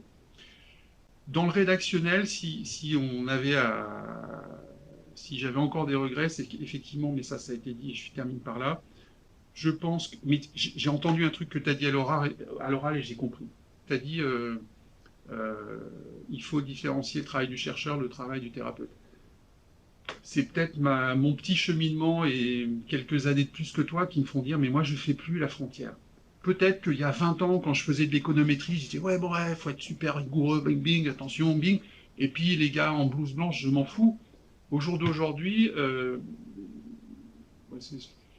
mon intuition, c'est que mon boulot de chercheur, il est complètement intégré à ce que je fais au quotidien. Et du coup, j'essaie d'arrondir les angles, mais c'est le défaut de ta jeunesse, je pense. Donc ce que je nous souhaite, si on continue à cheminer avec toi, c'est effectivement qu'on garde l'essentiel du réacteur, parce que là, c'est ultra précis, ultra efficace. Je pense qu'avec l'emballage un petit peu plus arrondi, ça devient encore plus percutant en termes de communication scientifique. En tout cas, grand merci pour tout cet apport. Merci. Nicolas? Et ben donc à moi de conclure, donc je vais essayer d'être court. Donc tout ça est un peu de ma faute quand même, puisque moi je connais Albin depuis 10 ans finalement, puisqu'il a fait le cheminement, donc j'ai pu voir aussi un cheminement personnel dans tout ça, puisque l'intégration au départ à l'école de kinésithérapie était, je ne sais pas si ça se révèle, mais plutôt avec une volonté de poursuivre sur d'autres formations, des formations complémentaires d'ostéopathie, etc. Comme on a énormément en fait d'étudiants intègrent nos instituts de formation avec l'idée future de devenir ostéopathe comme une spécialisation, une surspécialisation de la kinésithérapie, ce qui montre aussi parfois la méconnaissance du grand public sur les frontières et pour cause, donc ça va être l'objet d'une de mes questions. Mais avant tout, je vais te remercier Albin pour toutes ces années passées ensemble finalement, les 3 dernières n'étant que l'aboutissement d'un processus beaucoup plus long. Remercier aussi le CNO quand même qui a participé. Alors ça me permet de répondre un peu à l'ouverture qu'a fait Bruno Falissard, qui était volontairement sur le conflit d'intérêts potentiel. Et pour le coup, le CNO a été plutôt relativement, nous a laissé libre en tout cas des choix, et du coup il faut qu'on assume complètement les choix qu'on a fait méthodologiques. Alors il y a quand même dans le travail effectivement le fait d'avoir orienté vers plutôt des thérapeutes et avec une visée manuelle, voilà, c'est pas complètement anodin, mais on nous l'a jamais imposé, on se l'est en fait rationnellement finalement imposé nous-mêmes.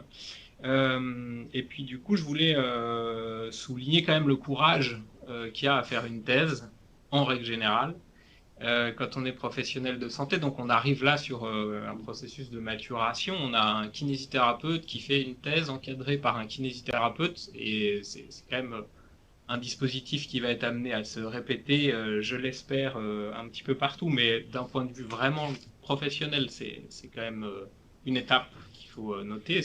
Ça avait déjà eu lieu, hein, mais je pense que ça se développe. Et puis le courage quand même de choisir cette thématique qui a été soulignée comme étant complexe par tous les membres de jury. Alors effectivement c'est complexe, mais on a décidé quand même de s'y atteler, avec sans doute des erreurs de parcours, des hésitations, des moments, voilà. Et à la fin, moi, je suis quand même fier du résultat. Voilà, même en termes de valorisation, enfin, voilà, sur une thèse de 3 ans, on arrive à un nombre de publications qui est quand même important, qui est intéressant. Donc ce courage-là, faut le souligner. Alors après, les remarques qui ont été faites, elles sont assez justifiées, mais du coup, je voudrais quand même remettre le courage, parce qu'en fait, il aurait été plus simple d'être consensuel dès le début, beaucoup plus simple. Et Albin, il a pris l'option de dire mais j'ai une thèse et je la défends. Et je trouve que, mine de rien, sur un travail doctoral, dire j'ai une thèse, je la défends, je sais qu'il y a des limites, il y a des faiblesses, mais je le pose comme ça. Et là où alors moi, pour connaître Albin depuis pas mal de temps, je sais que justement, dans le champ professionnel, il enrobe pas.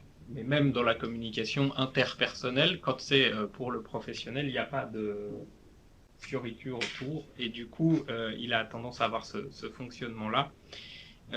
Sur la finalité qui a été posée, hein, donc Albin, c'est quelqu'un qui doute, tout le monde l'a bien compris, doute raisonnable, mais doute quand même récurrent, surtout. Et le nombre de fois où on s'est vu et où il m'a dit, mais en fait, elle n'a pas de sens cette thématique, je veux changer de thématique. C'est arrivé quand même un certain nombre de fois. Et donc, à mon avis, c'est plutôt un facteur à mettre à ton crédit, parce que c'est une attitude assez scientifique que de dire là, je suis en train de me tromper, il faut qu'on revienne en arrière. Et donc, parfois, dans les remarques qui ont été faites, notamment par exemple le lien entre la revue systématique et puis le reste du travail, ben, ça vient aussi un peu d'aller-retour. Et ce que moi je considère comme étant un travail scientifique, c'est-à-dire que si on sait dès le départ où on va arriver, ça ne sert à rien d'y aller. Voilà. Alors, après, bon, j'ai quelques questions, donc c'est moi qui termine, et avec la casquette à la fois de scientifique, mais aussi de professionnel, et puis je vais prendre un peu la voie ordinale. On voit quand même dans le travail que l'ostéopathie a un statut particulier. Voilà. Elle a un statut particulier, alors je ne sais pas si particulièrement en France, je pense, parce que si on regarde les chiffres, c'est un peu moins vrai à l'étranger. Et en fait, ma question, elle est presque... est-ce qu'elle a un statut particulier parce que ça devient l'aspect prototypique de la thérapie alternative et complémentaire, ou est-ce que c'est parce que finalement, en fait, elle est tellement admise qu'il faudrait plus la ranger dans cette catégorie? Ça pose toujours la problématique des catégories, hein. Mais moi, en tant que kinésithérapeute, par exemple, ce qui m'interroge, il y a des masseurs kinésithérapeutes ostéopathes, et c'est le seul titre qui existe autre que masseur kinésithérapeute. Alors, est-ce que c'est quelque chose de souhaitable? De toute façon, c'est comme ça, hein, c'est le code de la santé publique, mais est-ce qu'il faut réfléchir à le prolonger, l'arrêter? Est-ce qu'il faut une séparation claire? Est-ce que finalement, il n'y a plus de distinction entre les deux? Voilà, ce sera ma première question. Et une question qui est quand même un peu en lien que je voulais voir, c'est que donc on s'est intéressé finalement nous à pourquoi les patients. Mais il y a une autre question, c'est pourquoi les professionnels. Et cette question-là, elle pose aussi dans le contexte qui a été évoqué tout à l'heure, le contexte d'un marché économique. Elle pose une question assez large d'un point de vue social, en fait. C'est que derrière, est-ce que quand on parle de la prise en charge par l'assurance maladie en Suisse de thérapie alternative et complémentaire, on pourrait l'aborder aussi en France, mais il y a aussi, est-ce qu'il est légitime qu'une portion non négligeable de professionnels formés par de l'argent public à des études souvent longues et coûteuses en médecine ou dans d'autres disciplines, finalement, font le choix de s'orienter vers une toute autre pratique que ce pourquoi la société a investi sur elle. Donc c'est deux points un petit peu d'ouverture sur lesquels je voudrais ton avis. Ok.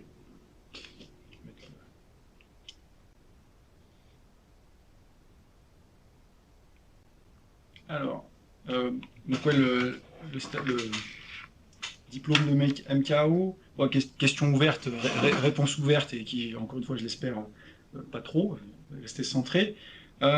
C'est effectivement un des points dans mon modèle théorique que j'ai souligné, c'est finalement ces choix qui sont faits d'un point de vue institutionnel.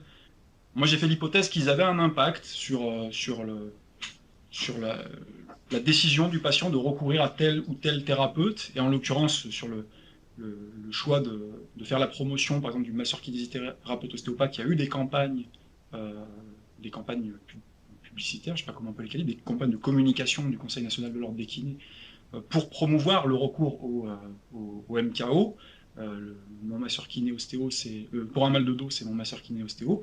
Voilà, moi j'ai fait l'hypothèse que dans le cadre de l'explication, alors de la formation des croyances sur le recours aux thérapeutes alternatifs, ces choix institutionnels avaient un poids. Alors, est-ce que c'est vrai? Est-ce que c'est vrai? Là, on est dans le théorique, hein, ça mérite d'être testé. Est-ce que c'est vrai? Si c'est vrai, quel est le poids de cet effet? Est-ce qu'il est suffisamment important pour qu'il vaille que d'un point de vue de l'action politique, publique, ça vaille le coup de s'en préoccuper? Ça, je n'en sais rien, je ne sais pas. Quoi qu'il en soit, voilà, d'autant plus que j'ai quand même postulé un impact très très fort de ce type de facteurs dans le manuscrit, et après réflexion, après avoir relu notamment des travaux de psychologie sociale sur l'impact des normes intragroupales, j'aurais tendance à remettre un peu plus d'un point de vue théorique en tout cas, à remettre un peu plus de poids dans les facteurs liés au réseau social, au bouche à oreille, à tous ces aspects-là. Maintenant, voilà, d'un point de vue général, on peut quand même trouver plausible que ce type de décision institutionnelle, des institutions des professionnels de santé, qui représentent les professionnels de santé, amène une certaine confusion aux yeux du grand public alors, voilà, il y a vraiment la question, est-ce que ça pousse plus ou moins à aller voir tel thérapeute, et puis la question de est-ce que ça brouille les pistes conceptuelles qui ne vont pas forcément se traduire en comportement.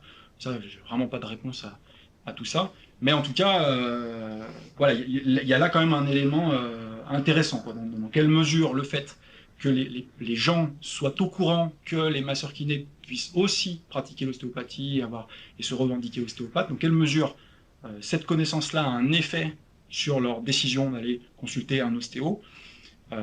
C'est une vraie question empirique à laquelle je n'ai pas de réponse, mais qui me paraîtrait intéressante, qui pourrait être mis à l'épreuve, si on estime que le jeu en vaut la chandelle. Après, alors pourquoi, oui, c'est vrai qu'on s'est... Alors, effectivement, tu as rappelé que j'ai été traversé de nombreux doutes tout au long de ce travail. D'ailleurs, je n'ai pas pensé au début de cette présentation à vous remercier tous les deux pour votre encadrement et pour avoir accepté de vous lancer dans l'aventure avec moi. Hein, un immense merci, évidemment. Et c'est vrai que, tu l'as rappelé, j'ai été traversé de nombreux doutes tout au long de ce travail, c'est le moins qu'on puisse dire. Et en particulier ce doute qui est, est-ce que finalement, du point de vue de l'enjeu, est-ce que c'est vraiment les patients qui doivent... Est-ce que c'est vraiment les patients, le recours patient qui est le plus étonnant? Parce qu'à un moment donné, plusieurs intervenants l'ont rappelé, Benoît, toi en dernier, c'est de dire à un moment donné, il y a une rationalité qui conduit à ces décisions-là, qui est évidemment très loin, et ça, à aucun moment, j'espère n'avoir insinué ou sous-entendu ça dans mon travail, une rationalité qui est très loin d'une rationalité scientifique, rigoureuse, etc. Une rationalité, comme le disait M. Desrichard, une rationalité psychologique, et d'ailleurs dans mon modèle, à aucun moment je ne mets de place sur l'argumentation rationnelle, les informations scientifiques, etc. Voilà, on est vraiment sur les croyances formées, sur les médecins, sur les thérapeutes. Et donc, dans quelle mesure est-ce que c'est étonnant qu'un patient disposant d'une quantité d'informations très parcellaire, très minimale, de fait, il est patient, donc il n'a pas les connaissances qu'a le professionnel de santé, s'oriente vers tel ou tel thérapeute, surtout quand on est sur des tableaux où on a une affection qui est chronique, donc on essaye quelque chose, ça fonctionne plus ou moins bien, alors on a envie d'essayer d'autres choses. Est-ce que c'est vraiment le recours patient qui est étonnant, ou est-ce que c'est plutôt le recours professionnel? Et d'ailleurs, au départ, on avait envie, c'était non seulement le recours aux médecines alternatives en général, mais c'était le recours côté patient et côté professionnel, donc on s'est dit qu'on avait été quand même... C'était vraiment trop ambitieux.